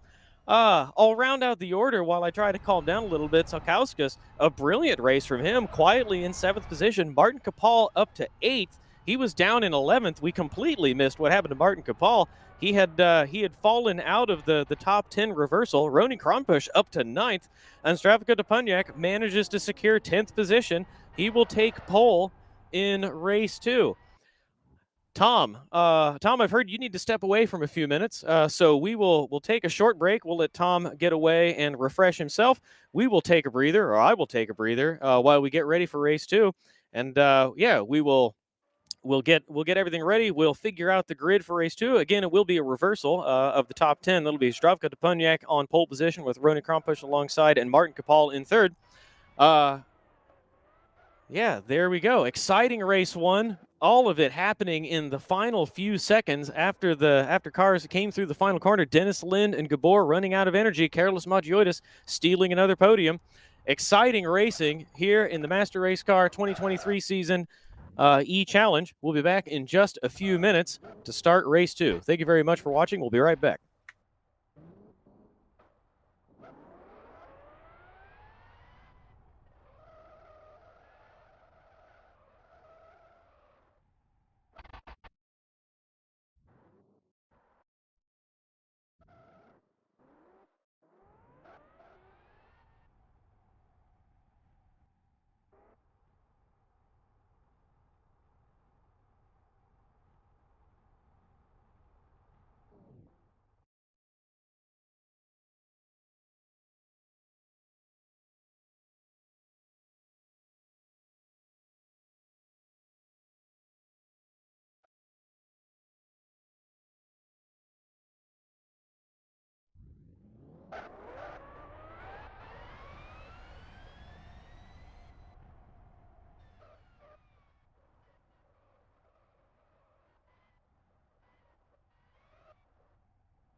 Welcome back, everyone, to round 4 of the 2023 MRC E-Challenge season at the New York E-Prix Circuit layout done by Michael Malik, our friend on the Master Race Car team. There you can see the race results, the result from a very exciting race one. We were totally beside ourselves at the end with how everything shook out in the final few corners. Nico Patola finishes in the top spot, conserves just enough energy to cross the line for position 1. Imran Azar, surprising everyone and no one, conserving energy and perfectly timing his sprint to the end in second position ahead of Carlos Magioitis, who sneaks through to take third position over Gabor, only 400 separating them at the line. And Jared Mead, not too far behind, almost got by Gabor himself, a further 3/10 back. Dennis Lind finishes 6th position, Salkauskas in 7th, Martin Kapal in 8th, Roni Kronpush finishes 9th, and in 10th position, which will be P1 for race 2, is Zdravko Deponiak, our friend from the Sim Broadcast team. There in 11th, you can see Daniel Orlov ahead of position 12, Lorenzo Lucidi, Pedro Vitor in 13th, Kondrik in 14th. Scotland Roberts was up to 12th or 13th at one point. Fell to 15th at the end with energy conservation issues, but still up from his starting position. Carlos Eduardo in 16th. The first of the Grigorievs in 17th position, with Nikitin in 18th. Oleg Grigorievs in 19th. And rounding out the finishers, 20th position is Aaron Schmidt. That means for the second race, the running will be the reversal of the top 10. That will put Zdravko Toponiak in position 1, followed by Roni Kronpush in 2nd, Martin Kapal in 3rd, Salkauskas, Lind, Jared Mead, Gabor, and then Carlos Magioitis, Imran Azar, and Nico Patola in 10th position. That'll be the starting order for race 2. We're getting ready in the background. Drivers almost ready up while we're waiting to set the grid and run race 2. I'll remind everyone that we do have merchandise on the simbroadcast.tv website. You can get an SBTV shirt and New Dimension Racing shirt, a combination Sim Broadcast or New Dimension Racing shirt, and we also have sticker sheets. So if you enjoy these events and you enjoy our presentation, you want to show your appreciation for the NDR team who sanctioned these events, please do head over there, get yourself a shirt, expand your wardrobe with more pretend racing gear. There you see on the screen the layout, the map for the New York E-Prix Circuit. Very tricky, very exciting racing in race 1. And we are just about to get started in race 2. We've got the camera car coming up. I'll remind everyone, Tom had to step away for a few moments. He'll be back in a few minutes, so you will just hear my voice for race 1 until Tom is able to return from his obligation. We'll have him back with us shortly, and hopefully have just as exciting conclusion to race 2 as we did to race 1, with the soothing and the titillating sounds of Tom's voice carrying us to the end of the race with me. We're about to watch the grid. There we go. We have Zdravko Toponiak on the right side in pole position. Alongside him, starting P2, will be the bright green 96 of Roni Kronpush. Martin Kapal will start in 3rd, and alongside him, we will have Salkauskas. Behind these two on the 3rd row of the grid will be Dennis Lind. Alongside him, Jared Mead, who nearly got through, the driver just behind him. That will be Gabor with Imran Azar alongside. Behind Gabor and Imran Azar, we have Nico Pintola. Imran Azar in the Nico Pintola starting in 10th position. And then behind him, we will have Orlov in P10. I believe we had one driver time out. We'll check that out in just a second. We did. We don't have Carlos Magioitis. There we have Lorenzo Lucidi with Pedro Vitor alongside. Kondrik in the number 74 car alongside Scone Roberts, who will move up one position from where he finished in the first race. Carlos Eduardo will start behind these two with Alexei Grigorievs in the 77 alongside him. Nikitin in the number 32 starts alongside Oleg Grigorievs. And then behind these two, we have Aaron Schmidt. And then rounding out the final row of the grid, we have Nikitin. I got a little ahead of myself. I apologize for that. Nikitin, Grigorievs, and Schmidt rounding out the back of the grid. So we are missing Carlos Magioitis. He finished in 3rd position, but he timed out and was unable to rejoin. He said his PC crashed and was unable to make it in time for the grid. He's just now rejoined, and he will be starting from the pit line. as the lights are about to come up. There we can see Carlos Magioitis with a different paint on the car. 4 lights up, 5 lights up now. Zdravko Deponiak will lead these drivers away. Now, Zdravko Deponiak, good start. Roni Kronpusch, good start as well. Martin Kapal, a better start than even those two. Martin Kapal slots in behind Roni Kronpusch, who's going to go by Zdravko Deponiak on the outside. Martin Kapal will take second position. Zdravko Deponiak letting them through, taking a tight line to defend this position from further attack. Jared Mead comes through fourth position, and someone has spun behind Jared Mead. It looks like Nikitin has spun. No, Nikitin started from pit lane, and somebody spun. It looks like it may have been Dennis Lind. That's not Dennis Lind. Couldn't tell who that was, but 2 drivers spinning in the background and holding up the show while Roni Kronpusch moves through to the lead. Martin Kapal in second. Zdravko Deponiak in third with Jared Mead behind him. Gabor in 5th position, chasing down Jared Mead with Imran Azar, Daniel Orlov, and Pedro Vitor chasing them. Dennis Lind is in 9th with Kondrik in 10th position.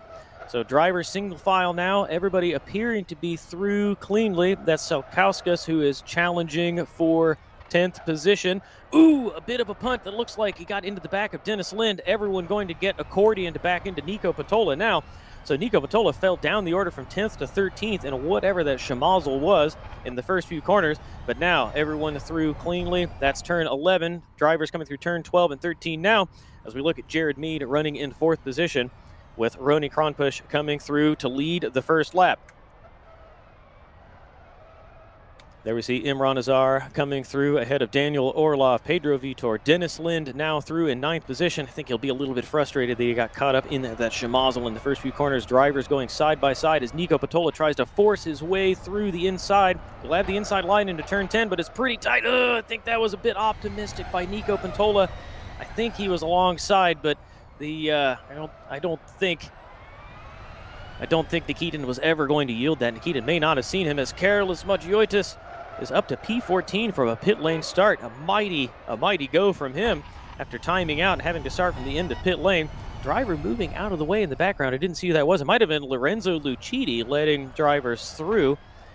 Yeah, looks like Lorenzo Lucidi squeezed Nico and then decided to yield the position, perhaps thinking that that was a bit of a naughty move and doing the sportsmanlike thing, letting Nico Patola through. Roni Kronpusch still in the lead. Rear of the car getting away from him coming through the final corner.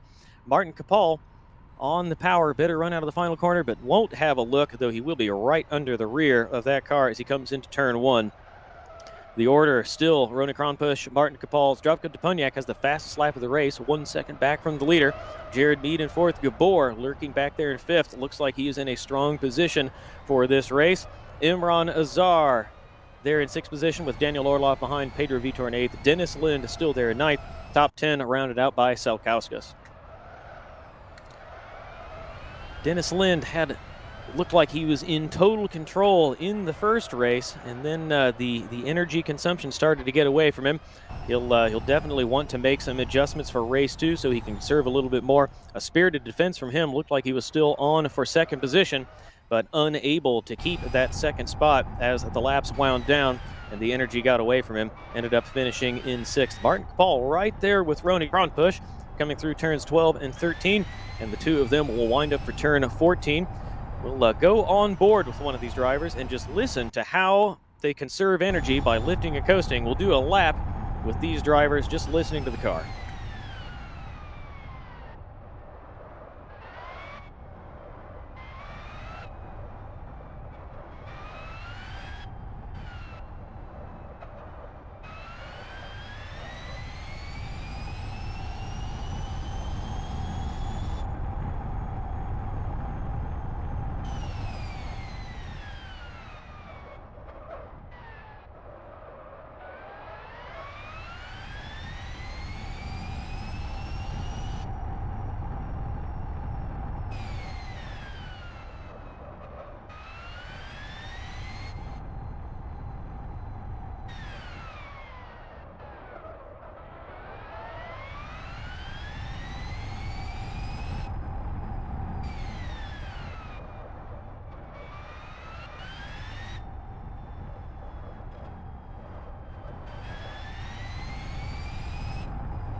And there we have one lap on board with Martin Kapal. You can hear him lifting so early into these corners. Still right there with Ronnie Kronpush, but they have to lift so early to conserve enough energy. Dennis Lind, we picked this up just in time for Dennis Lind to coast into the first corner. Looked like he might have a look there on Pedro Vitor. Thinks better of it, though he is set up perfectly. If he gets a good run out of turn 5 here, he will be easily alongside Pedro Vitor right there under the rear of the car. Ooh, the rear.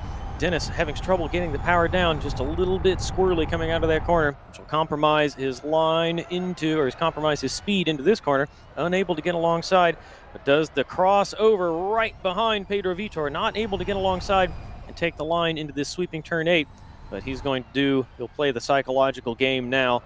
Moving around on the circuit, back and forth, so Pedro Vitor sees him from both sides of his own machine. Dennis Lind has the pace. He really wants to get through here. Though he is conserving energy, going slower behind Pedro Vitor, he will be compromised. It's going to put him further back from the leaders. The Gabor not making headway on Jared Mead. Jared Mead comfortably in 4th position ahead of him. Zdravko Deponiak still owns the fastest lap of the race as they start lap 6. Martin Kapal harrying Ronnie Kronpush through the first corner, not going anywhere. Very close among the leaders. 3 seconds covering the top 5 as Lind is able to get through Pedro Vitor. Pedro Vitor famously late on the brakes in this series, but Dennis Lind, a very talented driver, probably among the later on the brakes, save maybe Gabor, who's also known for being very late throwing the anchors overboard. There we see Gabor once again in P5, closing slightly on Jared Mead, but we talked about Jared Mead in the first race. Jared able to run a diverse pace. He can go as quick as he needs to. Not quite as quick as the very quickest, but Jared Mead able to get around pretty quickly and also conserve a very flexible driver in his own right. Looking back from Ronnie now, Martin Kapal looks like he might want through, though one way these drivers can save energy is running in the slipstream. The leading driver punching a hole in the air saves just a little bit of that aerodynamic friction for the trailing driver. Martin Kapal appears to be perfectly happy to run behind Kronpush right now. Lorenzo Lucidi is in the side of Scon Roberts. Looked like Scon was trying to get through the inside of the hairpin, and that is a very tight corner indeed. The two of them come together, bang wheels and side pods, but Scon is through. Lorenzo Lucidi down 1 position. As we look ahead once more, great shot here because we can see cars going by after turn 10 and into turn 11 while the leaders come into turns 6 and 7 now. A little bit deep by Ronnie Kronpush. Conservative line by Martin Kapal, but Ronnie using the extra power to launch away. Martin Kapal not able to make any hay. Nico Patola getting through Pedro Vitor. Nope, sorry, not Pedro Vitor. That is Nikitin. Those cars look similar. My mistake there. Nico Patola through and into P11 now. Nico Patola won the first race, now trying to make his way into the top 10. Still outside the top 10 as we look at Carlos Matioitis, who had finished 3rd in the first race and then had to start from pit lane. But now the complexion of the race changes. We have light rain. The track is still dry, but with light rain, if it changes to wet, these drivers will be compelled to come into pit lane to take tires. In the first corner, we could just see in the background, Zdravko Deponiak nearly got in the back of Martin Kapal, got the car slowed down just in time and avoided sending Martin Kapal around. At the front, Ronnie Kronpush, Martin Kapal, and Zdravko Deponiak. You could throw a blanket over these three, and Jared Mead is not far behind with Gabor behind them, and Imran Azar now right behind Gabor. The top 6 covered by only 4.5 seconds. Imran Azar was in this position in race 1, just lurking behind all of the cars ahead of him, saving energy while still maintaining a high pace. Lorenzo Lucidi is the first one to blink and is into pit lane to take those road super tires. Nothing to lose because he was running well down the order. He will be at the very back now. Might just get out ahead of the leaders. The leaders are coming into turn 11 now. Ronnie Kronpush through 12 and 13. Lorenzo Lucidi across the line, so still on the lead lap with rain tires. And this is what separates the pros from the amateurs. Deciding to take a chance. The track state is still dry. Light rain, track dry. Zdravko Deponiak 2 for 1 into first corner. Oh, unable to get it done. Able to keep one of those positions. Martin Kapal compelled to stay behind Zdravko Deponiak as he runs out of road. But Zdravko nearly got it done in the first corner. Still behind Ronnie Kronpush, who is up to the lead. Martin Kapal Rony Krompusch retains the lead over Zdravko Deponiak, who is able to get through Martin Kapal. We'll have to keep an eye on Lorenzo Lucidi. Lorenzo Lucidi has taken the gamble that the track will go wet, and if it does, and the remaining drivers are, if the leaders have to come in now, if the track goes wet as they are coming through the hairpin here, Lorenzo Lucidi may have pulled off a blinder, but Lorenzo may have called it a little bit early. The Ferrari and Kimi Räikkönen strategic decision here. Oh, Lorenzo Lucidi accidentally forcing Martin Kapal into the wall there. Though it goes heavy rain, these drivers just missed pit lane. Hearing that there's heavy rain, though it hasn't updated on the server yet, so we'll wait and see what's happened there. Zdravko Deponiak goes through into the lead. The heavy rain call may have been in error. Not sure what's going on there, but we will keep an eye on it. Zdravko Deponiak goes through into the lead. Rony Krompusch in second. Martin Kapal, a bit of a gap back to him, with Gabor now all over him. Gabor having gotten by Jared Mead while we were looking at action further up the order. Lorenzo Lucidi has tumbled, made the early gamble to switch to rain tires, and it looks like it is not going to come off for him. He's chosen to go to those wet tires when the track state was in light rain, but the track was still dry. And now though we had light rain, it is no longer raining. That gamble has not come off for Lorenzo Lucidi. He's gone way back, and he's going to go back further still when he has to come into pit lane to take slick tires. Yeah, unfortunate sequence of events for him. When you're far back, sometimes it pays to make those gambles, but Lorenzo Lucidi looking a bit of a fool today, though it was an interesting call. Carlos Macioitis up to 11th position, started from pit lane, would have started from 8th, having finished 3rd in the first race. A blinder of a 3rd position out of nowhere as drivers ahead of him were running out of energy, slowly making his way up the order and doing a reasonably good job saving energy while he's passing cars too. On the topic of energy, Zdravko Deponiak, 68.5% in the lead. Everyone behind him between 70.5, 71.5. Daniel Orlov, about the same as Zdravko Deponiak. Those two, not clear if they're in danger yet, but we're just now not quite 1/3 of the race through the 1/3 of the way through the race yet. And Zdravko Deponiak right there on the margin, having used 1/3 of his energy already. Lorenzo Lucidi ducks into pit lane to put slicks back on. Again, gambling on the track going wet as Jared Mead is collected in the background. Didn't see how he came around. Looked like that might have been with Gabor or Imran Azar. Gabor and Imran up a position. Sounds like hearing Jared Mead had contact with Imran Azar. Not entirely sure why or how that was initiated. But Jared Mead, who was running a cozy 5th position, now backward. Gabor, alongside Martin Kapal, sends it up the inside into turn 1. Martin Kapal dutifully tucks in behind him, does not force the issue and keep it too wide through these corners. Now Gabor right behind Rony Krompusch coming into this sweeping turn 5 and onto the back straight. Gabor appears to be on a mission to reclaim the top spot, while Zdravko Deponiak runs in the lead with a little bit less energy than his competitors around. One of Gabor's usual teammates driving for Pacific Tech today, Nico Patola, has the fastest lap of the race in P9, 65.5% energy. So Nico Patola using energy like he usually does. The margin might be a little bit tight. And as we start to talk about the arithmetic and the margins of energy consumption, Tom Jones has finished whatever he was obligated to do and is now back in the commentary box. Tom, I welcome your company and your relief. Take it away. Yeah, Travis, it's just I had a mental sense that you were going to start talking about energy, and it just drew me on back. Everything got finished. A mental sense. Yeah. Perhaps you were watching it from the other room. No, not. But Gabor has just made a lovely move there on Rony to take that 2nd place spot. And now it's kind of like the old battles we watched last year in BF1 League. Gabor versus Zdravko at the front here.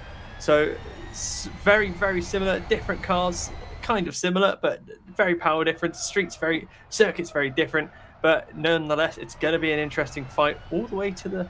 Well, we're going to assume all the way to the flag if Zdravko can not do that again. Yeah, I was about to interrupt you, Tom, and say that I think this might still come off for Zdravko, though he is prone to these kind of mistakes. And little did I know it, choo-choo, under the bus he goes. Zdravko makes a mistake in not one wall, but two. Though, Gabor, no opportunity to get through there. He's still there behind Zdravko Deponiak, but this is a proper, truly train forming behind Zdravko Deponiak. That is 1, 2, 3, 4, 5. I saw Imran Azar in 5th through the background, looking at cars snaking through that chicane. Yeah, that is the top 5, and Daniel Orlov is not too far behind Imran Azar, all running behind Zdravko Deponiak now. Yeah, we're just going to throw out a, Imran Azar wins the race on energy. Is that what we're going to... Just as we're saying that, he makes a fantastic move up the inside of Martin Kapul. Just got enough ahead there, so Martin gave way and let him have the position. You talk about the devil, and he shall appear. I mentioned while you were away that Imran Azar is one of these drivers that we know is able to make these late lunges on the brakes, and there he pays lip service to us once again and shows us how it's done late on the brakes through Martin Kapal. Martin Kapal not going away, but I don't think Imran Azar is going to let him have that position back, though Martin Kapal looks like he's a bit eager. He's right there. A send into turn 9 would be optimistic indeed, but Martin Kapal looks like he might feel hard done by giving up that position with a late lunge from Imran Azar. I think he's going to stick around, perhaps try to take this position back. Yeah, personally, if I was Martin Kapul, and I'm not saying I'm as good as him, I personally would stick behind him, Ramazar. I know he's faster, I know he's quicker, and I know he's very good at energy saving. I'd sit behind him, I'd learn off him a bit while I can, because yes, it might not bear fruits for this race, it will help you going forward again. But then again, here comes Imran Azar, moves to the inside and just sort of half lunges it, and Roney just leaves the door open, and Imran Azar is now up to 3rd, getting that job done and just dispatching nicely. Yeah, the drivers we typically see at the front are now shaking their way out and landing where we're used to seeing them. Imran Azar up to 4th position after finishing further down the order in the second race, or finishing well up the order in the second race, and then being sent down the order owing to the grid reversal to start race 2. Dennis Lind started a little rough for him, but he's making some progress back up to 7th position after having some comings together with his competitors, though he now has Nico Pantola and Jared Mead behind him. Dennis Lind, I feel like he might be a bit shaken from the first race because he was in command and he made a brilliant defense of his position when he knew he had to start conserving and run a slower pace.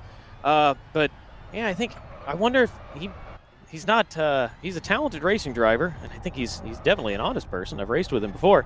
He might be a bit humbled by these cars, Tom. Yeah, I think it might have caught him by surprise on the energy calculations. I think he might have just got it a little bit wrong for a couple laps, and he paid the price. The taxman came knocking, and he had to provide, and he just unfortunately didn't quite have enough to cough up. Watching Nico Pantola work Jared Mead, we'll flip back to Ascona Roberts, who has made up one position, got through Carlos Eduardo. And there we could see that is Lorenzo Lucidi far in the background, who made a gamble on wet tires and is now 2 laps down the order. He lost another lap when he switched to slick tires. And Nico Pantola is up into 2nd position. Martin Kapal is now all over Ronnie Kronpush, right where he was earlier, but now not fighting for position 1. He's fighting for position 4 instead. Ooh, great drive through the hairpin there, but a little bit eager on the power. Looks like he might have the better of Ronnie coming into this corner here, but loses a little bit of speed. Wasn't able to carry it all the way down that straightaway after he spun up the tires. Now into turn 14, falling back a little bit, misses the apex, a little bit wide there, wide of the entry and wide of the exit. And now he has Daniel Orlov behind him to worry about. I was struggling to discern between Daniel Orlov and Dennis Lind there on the timing tower. Daniel Orlov having a quiet race right there in 6th position, Tom. Yeah, he's doing a good job. I think if my memory serves, he was trolling around about 7th in the first race. Had a nice long gap behind, and just wasn't quite quick enough in front. So he was in that sort of unfortunate position. But of course, when we reverse the grids like this, it really does help that sort of driver who's able to gap those cars behind quite well. But he's much more in touch with the fight in front.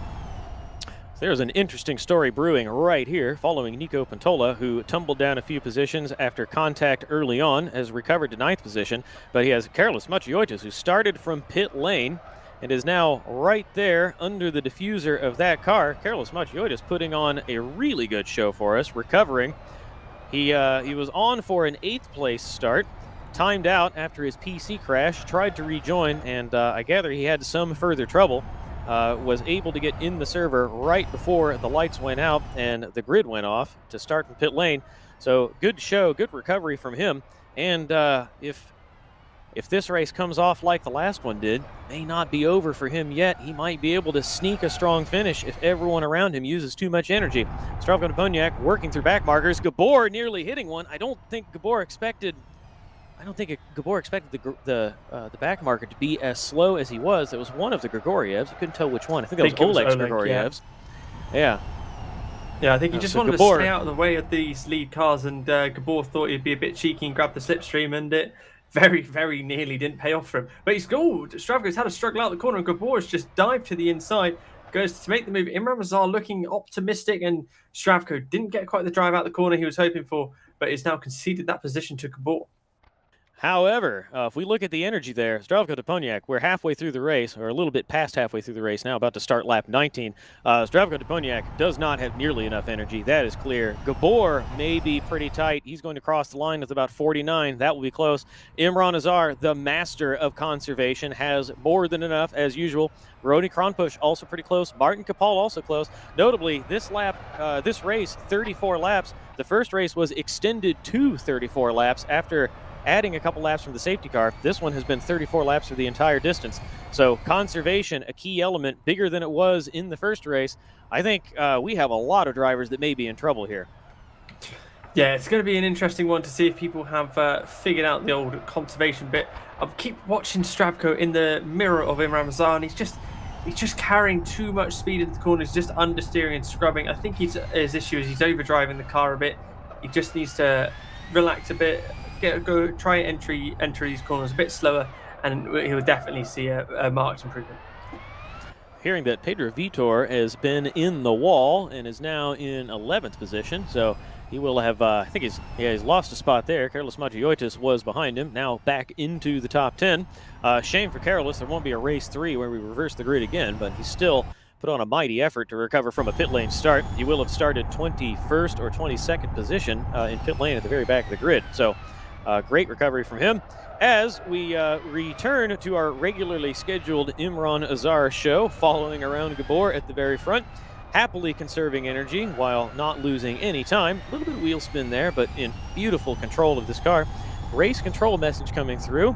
Not clear to us what that is. We'll check that out.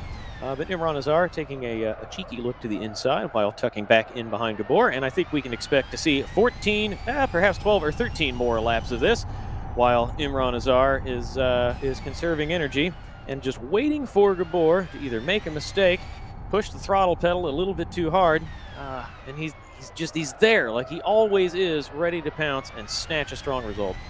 Yeah, you say that, but Gabor has either Gabor's done a masterful energy save, or Imran Mazar has been using more energy than he normally does. Either way, it doesn't really matter because they're both even on the old energy charts, which isn't going to help Imran with his trying to pull off his late wizardry. Rony has spun and is now at the front of a train. Martin Kapal lost a place because he was caught up in that, and that has put Carlos Macioitis right up behind him. Big shuffle here. Martin Kapal well down the order. Nico Pantola up one position. Martin Kapal hard done by. I think that'll let Jared Mead through as well as Dennis. That was Dennis Lind, or I couldn't tell who that was getting into the back of Jared Mead. Lind into the back of Rony Krompo, so I didn't see into the back of Jared Mead, sorry. But Lind Dennis makes the move on the inside on Rony Krompos, and Rony has a little tap, but they do both survive it and get through. Yeah, Jared Mead backward in the background. Oh, and Jared rejoins right in front of Martin Kapal. Martin Kapal, I don't know how Martin avoided that. He would have been carrying normal racing speed into the corner. Somehow got the car slowed down, managed to avoid getting into Jared Mead, goes around, and then Jared Mead manages to rejoin. but he'll fall down the order a couple spots. Roney, though that was all looking pretty rough for him, has somehow managed to recover to 5th position, though Dennis Lind is now through into 4th after all of that, and lurking behind Zdravko Deponiak, who is trying desperately to hold on to that 3rd position. Nikitin has a drive-through penalty. We'll see the announcement for that in just a second. There it is, causing an avoidable incident with car 37. Car 37, I believe, is Cohen Roberts. It is indeed. There's Zdravko Deponiak still defending this position, though this will be a tall order with Dennis Lind back there. And I dare say Ronny Krampusch, too, who seems to have come alive after being bounced around by several of his competitors. As we look forward to Imran Azar, a little bit too much speed through turn 7. Will fall back a little bit behind Gabor, as this is now coming off behind Zdravko Deponiak. This is a long line of very motivated drivers who have much more experience in these cars than Zdravko Deponiak. Yeah, saying that though, Dennis Lind, they probably just about the same amount of practice in there, so I wouldn't be. But the big thing here is Zdravko has not done very well with energy. He's down to 37.5%. Dennis Lind has got nearly a lap of energy on him. He just hits that wall again. I do think Stravko's just been a little bit too. He's overdriving the car a bit, being a bit too eager to get the car through the corner, thinking it's got a bit more downforce than it actually does. So you mentioned Dennis Lind and the energy he has remaining, and he has a fair bit more than the drivers ahead of him. Oh, Zdravko goes wide into turn 1. He's held on to that position, but Dennis Lind is going to get a drive-through penalty for causing an avoidable incident. He got into car 13. That is Sakauskas, who has very quietly run in the top 10, down to 11th now, but I think he was down to 11th on account of contact with Dennis Lind. That would explain the penalty. So that's a shame for Dennis. I was about to say that Dennis has been conserving energy this race. His competitors have been giving him those positions, and now it's all come unraveled for him, because he will be taking a trip down pit lane and giving all of these positions back. Yeah, he's going to lose, I think, something in the region of 25 seconds with this. So it's going to be a big job to work that back. I could be wrong and just have made that figure up in my head. I probably have. I'm not sure exactly how long it is, but that is sort of my rough estimate. So he's going to have to do that run down pit lane. Be careful not to get his speed. Oh, a huge slide there for Zdravko. Of course, Zdravko gets away with it because Dennis has to dive into the pits for his, which gives him a bit of breathing room back to Roney. Only hope that Dennis is able to get out of there. We see him driving down, losing all of the places, down to 7th, 8th, 9th, probably. Maybe even 10th. Sorry, Tom. While Dennis is going backward in pit lane, Nico Patola has gone forward and swiped 4th position off Ronny Krampusch. The timing tower hasn't updated yet, but I can assure you that is in fact accurate. Zdravko Deponiak somehow, in spite of really struggling with this car, is still running there in 3rd position, well off the lead. It's about 11 seconds up the road to Imran Azar. But here is Nico Patola. Somebody spun in the background. Ronny Krampusch. Couldn't tell if that was contact or if he did that on his own. But Roney struggling with the car, and he's nearly gone backward, managed to recover, is still in front of Jared Mead, but that lets Martin Kapal through once again, and Karolis Machiotis, who, through no fault of his own, was unable to take the start, recovered his PC in time to get into pit lane and roll off after the grid had sailed by, is now up to 5th position. Yeah, he's having an absolutely fantastic race and really showing what it means. Just don't give up, keep going at it, and there will be opportunities and you will be able to make gains from it. And so he's doing a fantastic job of that today. Well, we've made a game, perhaps a bit of a meme of these bold predictions. Karolis Machiotis snuck through to steal 3rd place in the first race. I think he might be able to do the same again. He's a little tight on energy, but we know he's good at saving. We've seen him in situations preserve good results while saving energy before. He's had to work hard to get up to 5th position, but I think everyone is making mistakes around him. He has been perfectly clean and avoided all of these situations where his competitors have collected one another and lost spots. I think he's in a strong position here, Tom. Yeah, I would agree with that. I think he's in a great opportunity to try and gain some places ahead. 5th place, it's a great finish for him either way if he can't make any gains. But we know Zdravko, I think Stravko's probably going to struggle to make it on the energy he's had. But then saying that, Zdravko seems to have gained loads of energy, and Careless has lost a lot in comparison. I'm I really need to go back and look through these energies a bit better again. No, he has been. No, you're right. As he has been overdriving the car, and overdriving the car is a great way to waste energy, because when you're going into the corners too deep, you're a little bit into the power, and then you have to use more power to accelerate the car when you're coming off the wall or bouncing off a curb. But it looks like he's kind of settled in a little bit. He's conserved a little bit better. A person who is not, and this is a recurring theme, is Nico Pantola, 26.5%. Carlos Macioitis, we can explain his energy consumption. He had to drive all the way up from a pit lane start, but Nico Pantola was not as far back, and is now, looks like he might be in energy trouble. Yeah, just quietly in the background, Dennis Lin just did a perfect move on Daniel Orlov to take that position, so he's moved up into 9th place now, I believe it is. So also in the background, we're looking into why this is. We apologize for the inaccuracy, but we do have. I've misread this. I was about to say that our stream does not say light rain, but it does. I do not know what sun or rain looks like. I apologize for that. Track state still dry, but there is light rain, so it could yet rain and compel drivers to come in for rain. For the road supers, the rain tires that we use to simulate wet conditions on these layouts, and if that happens, I think it will all come unwound. I think, Tom, that if that happens, if we do get a wet circuit, Jared Mead looking at Roney there. I thought that was a late dive, and they were going to go around, but Jared managed to get the car slowed down. If this goes wet, I think Dennis and Gabor are probably the strongest ones out there.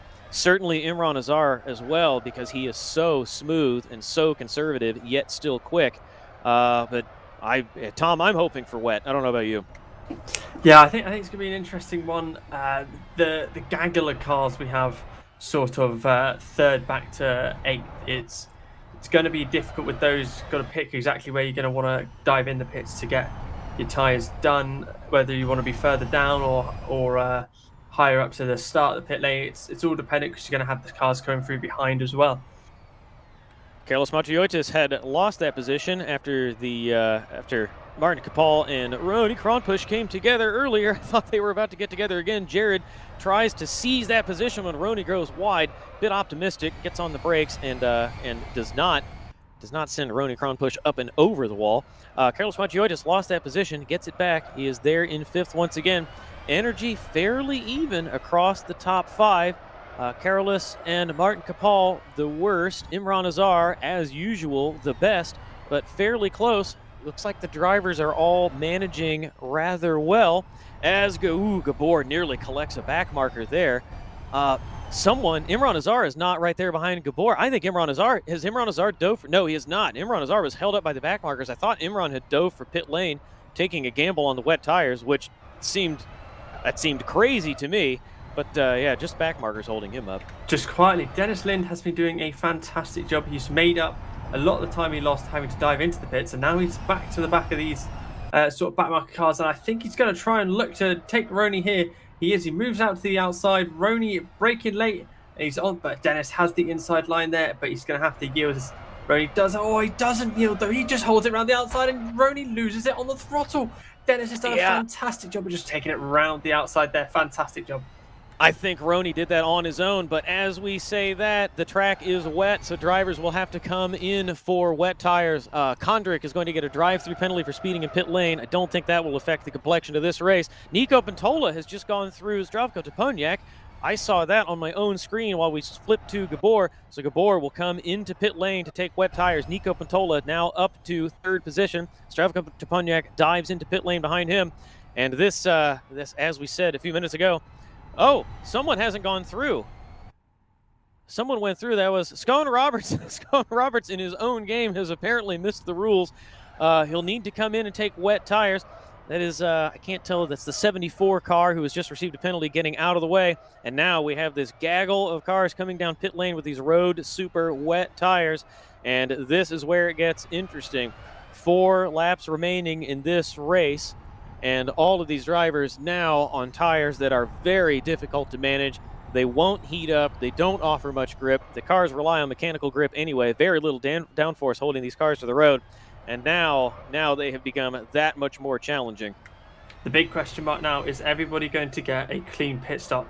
If they speed in the pits, this is going to really hinder their race. I've seen a few people who did get pit lane violations for speeding, but it seems everyone so far has done a pretty good job at getting out okay. Yep, Carlos Maciotis in 6th. He's dropped a position again, and he has Dennis Lind right behind him. Sorry, that's my mistake. Maciotis still in 5th position, but he does have Dennis Lind right behind him in 6th. Gabor well clear of everyone else, 6 seconds up the road from Imran Azar. He doesn't have to run very long on these wet tires, but the wet tires can make energy consumption much more challenging. Oh, Martin Kapal a little bit deep on those wet tires. Ronnie Kronpush does the crossover, but has trouble getting the power down. Very difficult to put the power down to the road with these wet tires. Scone Roberts now in pit lane. Did one extra lap. I don't think that will have affected his or anyone else's race. Now in for wet tires as Gabor crosses the line, 5.2 seconds ahead of Imran Azar. Imran Azar took a second out of him on these wet tires. Yeah, at the front here, Stravko now has got a train of Carlos Maciotis as well as Dennis Lind. Dennis has been harassing all over the back here. As Carlos has just run a bit wide. Dennis is trying to sneak out the inside. There we go. He's got the power down. He's got alongside, and he's got the move done already. And I think Stravko is going to try and go defensive. I think Stravko is struggling for energy maybe. He's being a lot slower in places, but Dennis is up the inside there, and surely Stravko is going to have to get... Oh, he holds it. They come together. It's a bit of a 50-50 that, and it's a 50-50 and a bit dodgy. But yeah, I think that was tight. I'm not sure Dennis left him quite enough room there, but Stravko also pretty optimistic to try to hold the position. I think it was pretty clear from the outside that Dennis Lind was demonstrating superior car control there. But even so, you still have to leave your competitor room. And I think that may have been a little bit naughty from Dennis Lind. Behind him, Zdravko Toponiak still struggling to get the power down. Carlos Maciotis wants to get through. Zdravko going very defensive. We're seeing just how difficult these cars are to control on these tires. Zdravko, you've said several times, Tom, that he's just kind of overdriving the car. And now it's becoming even more pronounced and more obvious as they struggle with less mechanical grip.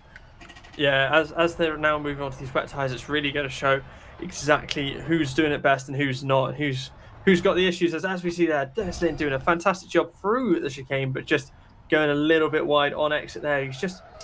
He seems to have adapted quite well to these wet tires already, as we see Nico going through turn 1 there. Is Nico Pantola vulnerable to Dennis Lind? I wonder. I asked that question as Jared Mead goes by Carlos Maciotis. Not sure how that happened because Jared Mead got through with plenty of space. So Jared Mead will now harass Zdravko Toponiak, who is still holding on to this 5th position. It looks like he's in deep trouble, just struggling to control the car, and I think energy is going to become, he's actually better on energy than everyone around him. Jared Mead, notably, has less than Zdravko does, so Jared could stand to conserve some. In the background, we can see Martin Kapal ahead of Carlos Maciotis, who has been alongside Ronnie Kronpush. Ronnie Kronpush trying to send the car up the inside. Great defense by Carlos Maciotis holding that position. Ronnie stuck there in 8th, wants to look, weaving back and forth, but no room to make a pass there. Carlos Maciotis holds the position. Yeah, doing a fantastic job trying to scrap their way through this train. This train's driving. We're used to it, and they're usually really good with it. Car 77 has been driving around without the wet tyres on, so they've been calling into the pits that they're going to need to get that sorted out and get changed. 67 and 77. And the same will be true for the number 67 car. That is Aaron Schmidt, who did not come in for wet tires. There we see one of the Grigoriev, both the Grigorievs together, Alexei Grigorievs, who has just been called upon by race control to serve a penalty. So we look to Ronnie Kronpush, who has been shuffled backward. Carlos Maciotis now in 9th, so someone has gone ahead of these two. That would be it's Jared Mead, who took the position on the previous lap. My apologies there. Yeah, so this train still running behind Zdravko Toponiak, though Martin Kapal has gotten fully alongside. Great run out of turn 5, but Zdravko Toponiak just defends the position very late on the brakes, manages to hold. all four of these cars, all four of these drivers overdriving the car out of that Leader corner. on final lap. Dennis Lind is charging and trying to catch Nico Pantola. He's 5 seconds back, and he's been gaining a lot of time, but I don't know if he's close enough.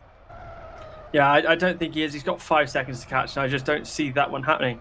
But it looks like a lot at the front here. People have done a far better job at preserving their energy and keeping what they need, which is going to serve them for a lap. As I've just seen Dennis in my corner of my eye, just absolutely holding an amazing drift around the final corner. It was really lovely to watch. But yeah. So Dennis Lind has been charging, but Nico Pantola still credited with the fastest lap of the race. Though we are on the final lap, Dennis Lind needs to get this done now if he wants to swipe that position off Nico Pantola, and I don't think he is close enough. That is Scone Roberts in the background, who is a back marker as we flip ahead to Nico. Oh, this is Jared Mead, Zdravko Deponiak. I saw Roni get through. Carlos Machiotis is there. I think I saw a back marker, one of the Grigorievs on the inside of the track. I wonder if that was an influence. We might get a call from race control about that one, but we will mind that in a few minutes. We watch Gabor go around the outside, one of the back markers, and out of the final corner across the line to take yet another win. Imran Azar coming through the final corner in P2. The man saves, and the man is always there. Imran Azar in second. Nico Pantola, an amazing recovery, will finish third position.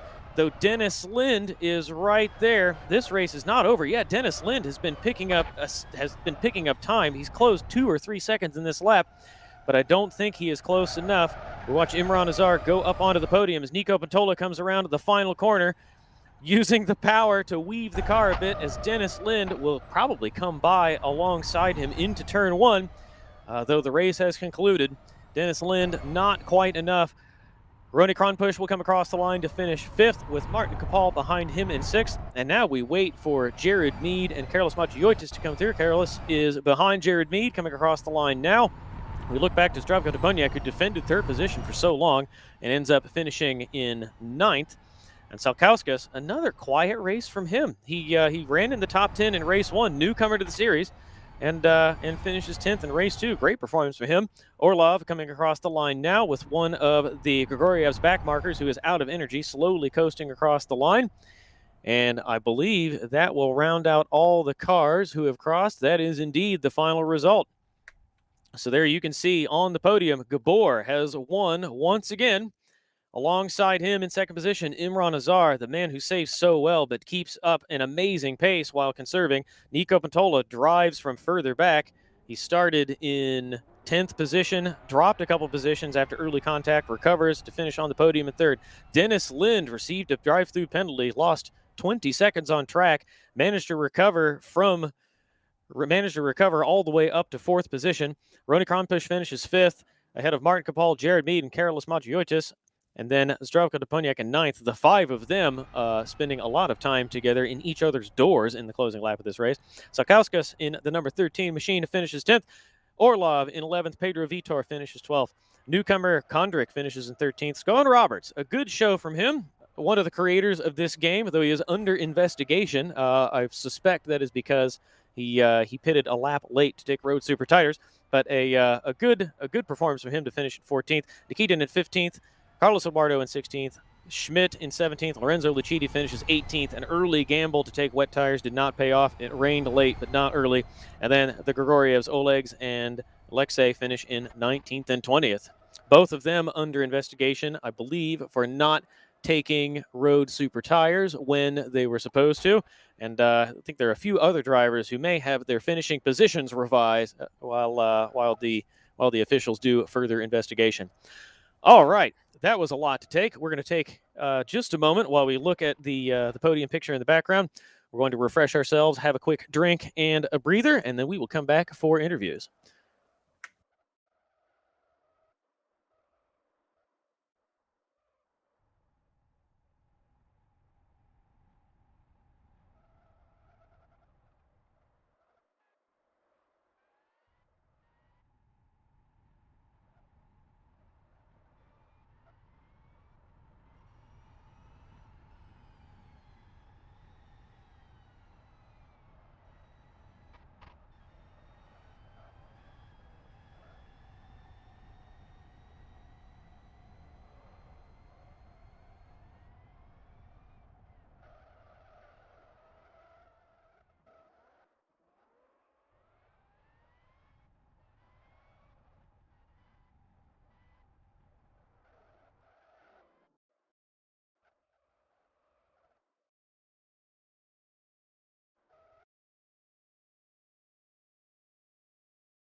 We are back, and we do have a few people lined up for interviews. First person we'll talk to is fourth place finisher here, Dennis Lind. Dennis Lind, welcome to the commentary box. You had a good go in race one. You looked really strong, and then it looked like energy conservation was a bit challenging late. And then I think a penalty spoiled a really strong result in race two, but you did put on a great show, recovering up to fourth position. Yeah, I think in race one, it's my first race with these cars and I didn't really do much practice. Been away all week, so today has really been the only time I've worked on strategy. But yeah, race two, I really don't really think there should have been a penalty. It's not a corner that we brake for, and the car in front just stopped completely, and yeah, that caused it to sort of spin out. But yeah, it was unfortunate because I had the energy to catch the front at the end, especially on supers. I felt like I could generate a bit more heat than the others, but yeah, it is what it is. Yeah, we noticed that in race two, that when you were onto road super tires, it looked like your experience really showed over some of the other drivers. Obviously, drivers like Nico and Gabor and Imran are so strong at the front, but you were working your way through the pack and looked. You made the road super tires look easy. How did it feel to you? Because it is so challenging to drive on those tires and aren't really made for these cars. I'm not really gonna lie. Out of the pits, I missed the braking point by about 20 meters, I think. So I had to do like a four-wheel slide all the way through. But yeah, I mean, it's a fun aspect of racing because you have to sort of drive a bit like it's wet, like overturn a little bit to generate some heat. Also, be careful that you don't really spend too much energy spinning up the tires. But it was kind of necessary at times to turn a bit more than you have to and slide the car around. You can really throw them around on the supers. On R1s, not so much because you're kind of heat dependent there as well.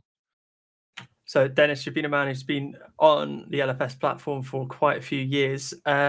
In general, how have you found the E-Challenge here today? And do you think you might be looking at next event in 2 weeks' time?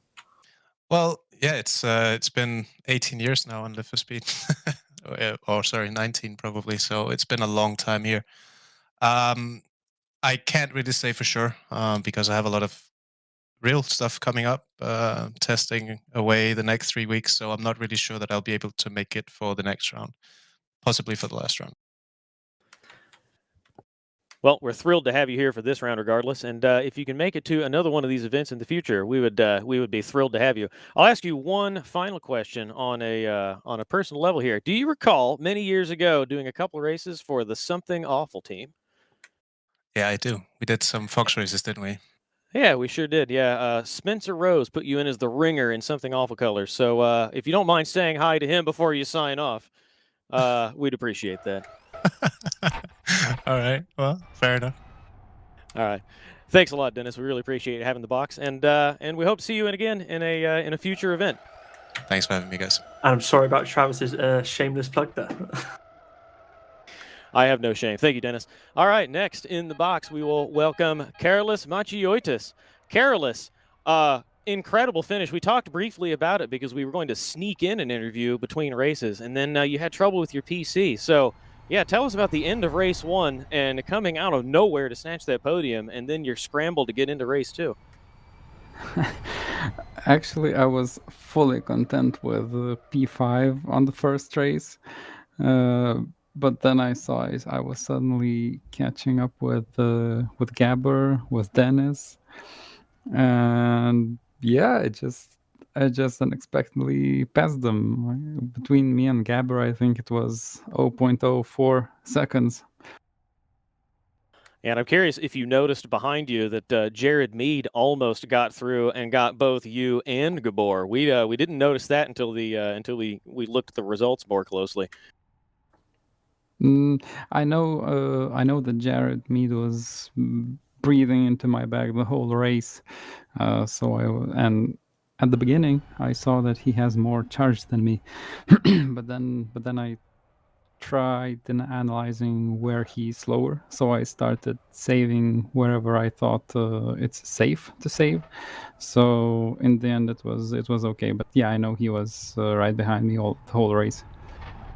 And then race 2, you were going to start further up the order, 8th position, and then it all came off when your PC crashed and you started from pit lane. Marvelous drive. You have to be pleased to finish. Well, you were further up, but I think you would have been happier with 5th position. But recovering to 8th, still pretty strong. You have to be happy with that. Yeah, it's decent, though it was my mistake on finishing 8th. I could have definitely been higher, but I started saving fuel due to a wrong calculation mid-race, only then to realize that I have plenty of charge left. Yeah, it's always a fun one, and it's always something we like to play, the old calculation game, and see who's doing well with the old charge. With the race as well, nearly 2 full races on the dry tire and then changing to the wet tire. How did you find that transition period?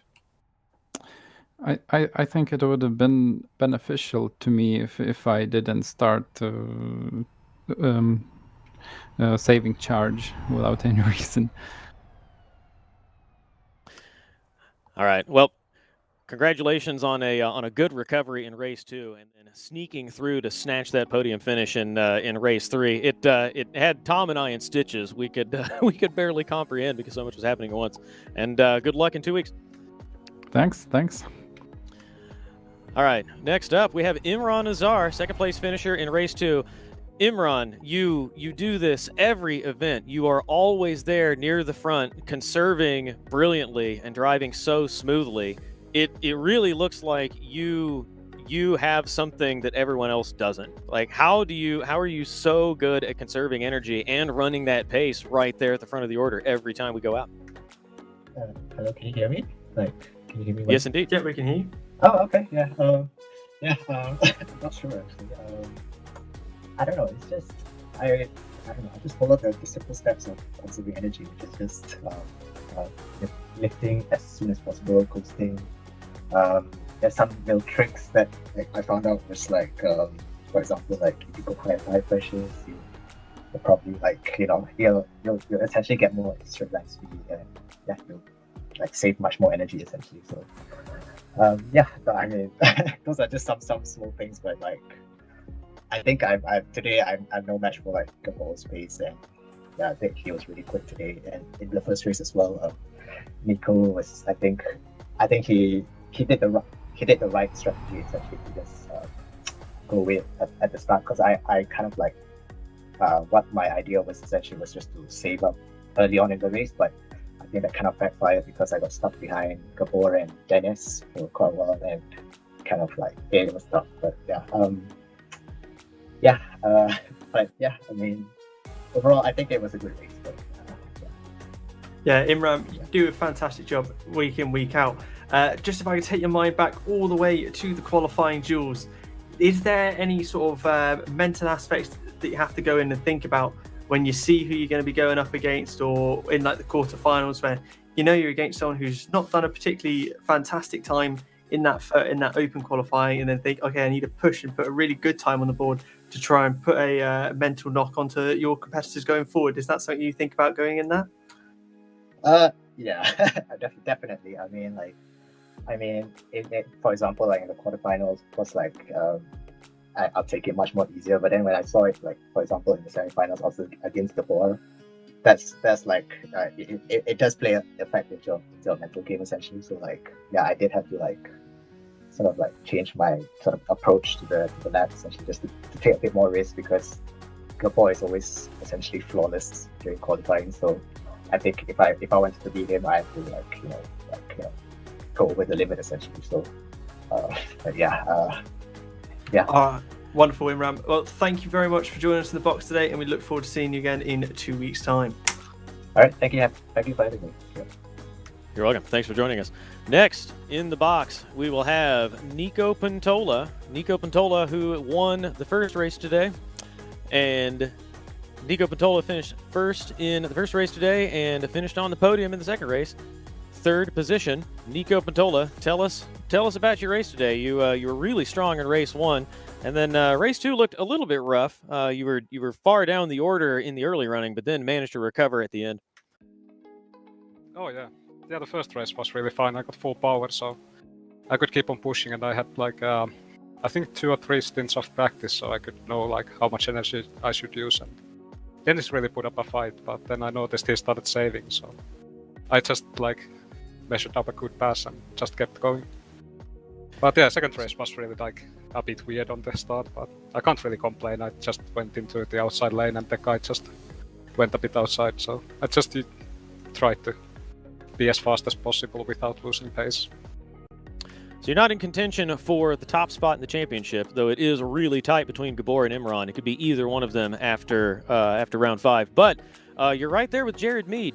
You will have jumped him today and secured 3rd position. I think you're pretty well clear of Carlos Matiotis, but can you secure 3rd? How do you go into the final round and make sure that you lock out 3rd position? I don't really know. I'll just drive and see what happens. Probably gonna do a few practice stints again and try for the best, at least. I haven't really been following like the championship standings, but yeah.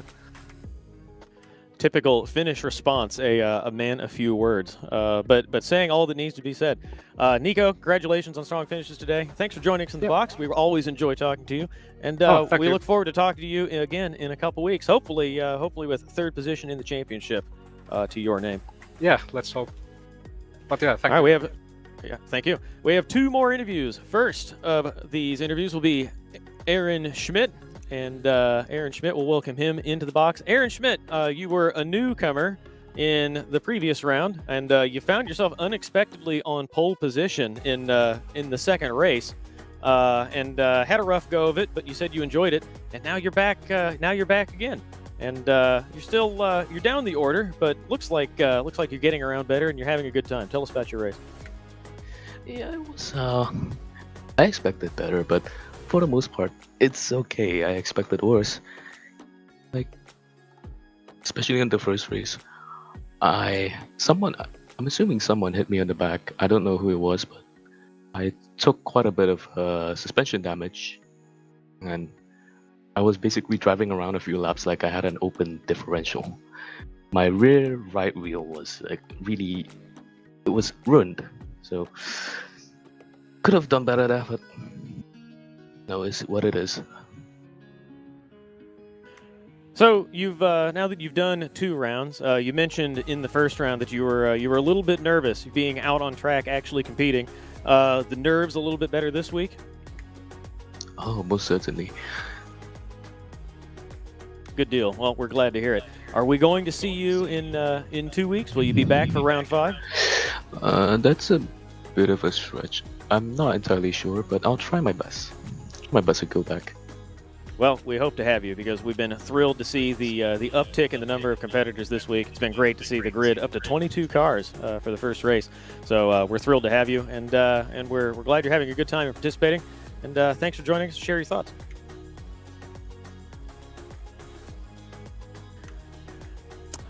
All right, we have one more interview lined up, and we're thrilled to welcome the man himself, with the developer, one of the designers of this game, Scone Roberts, the number 37. Scone, you designed the electric car systems in this car. The mod is great. Michael's done a great job using the features you put in the game.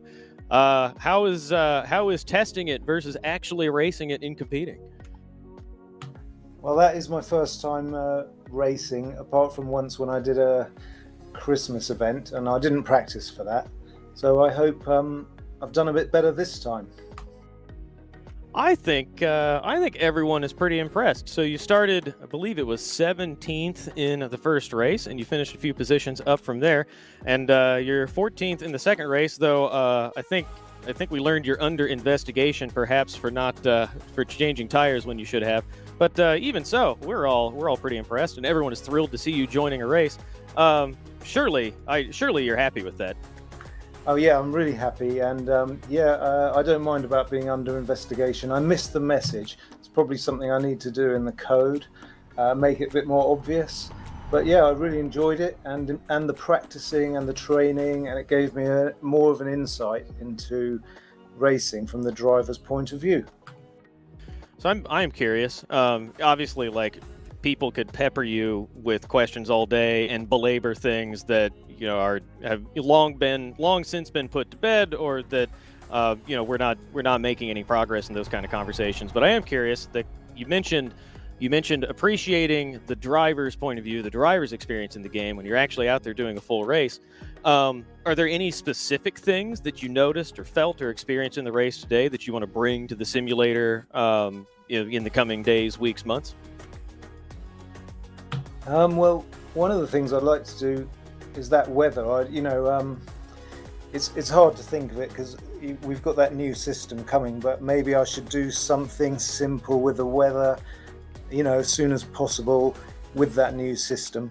And maybe in this current version, I don't know if I could do something with the boost. Yeah, we're we're thinking about that earlier. Actually, is that the attack boost? Of course, it's a very interesting feature using the physics part of the physics engine in the game. But is something you would consider putting in as sort of a tool option sort of thing? Is it? Yeah, I haven't really talked through with the people yet, like with Michael. But I guess if server could set your intake restriction, and then if you just had a key to request boost or something, I don't know what the system would be, but it might be quite simple. Now that we've annoyed you about the game, how was your race? Like, I asked you kind of a boring question, whether you were happy with it or not. But take us through the first race and the second race, the highlights, the lowlights. Oh well, yeah. I can't really remember. I got a bit sweaty and hot here. Yeah, that often happens. I dare say you may not have been as sweaty as Tom and I are, because we were popping out of our seats at the end of the first race.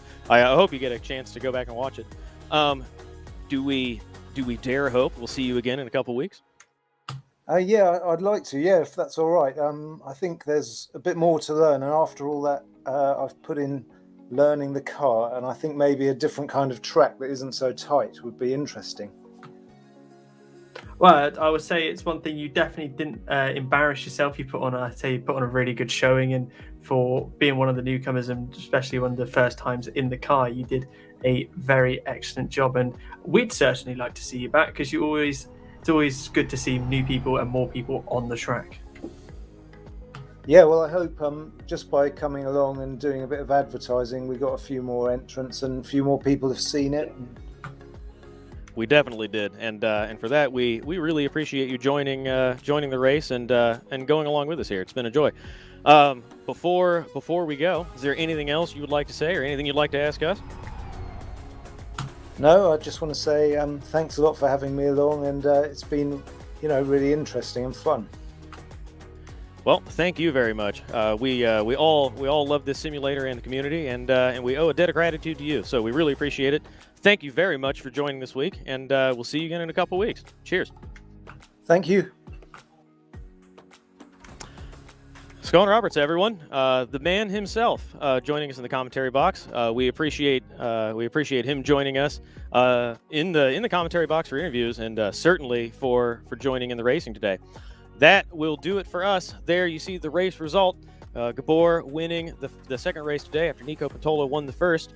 Gabor neck and neck at the top of the order with Imran Azar. The championship will be decided at the next round, round 5, the Adelaide City E-Prix Circuit layout, done by the MRC team, Michael Malik. That will be on March 26th, 2023, 1700 hours UTC. Note the earlier time slot there, owing to summertime change in the United Kingdom. That will do it for us. Tom Jones, do you have any thoughts to share before we sign off?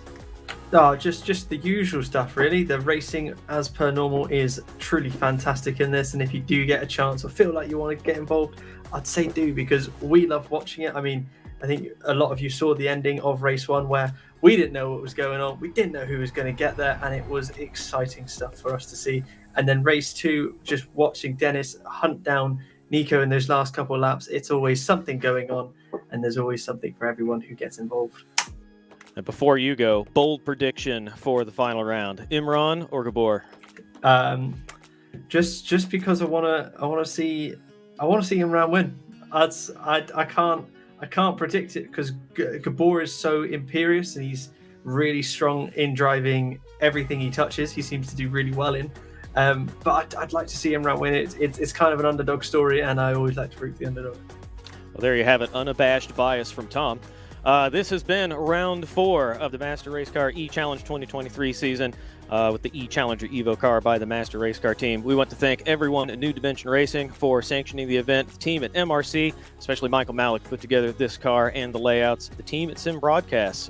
We got Pete and Elmo in our ears, working the cameras, calling out all of the action.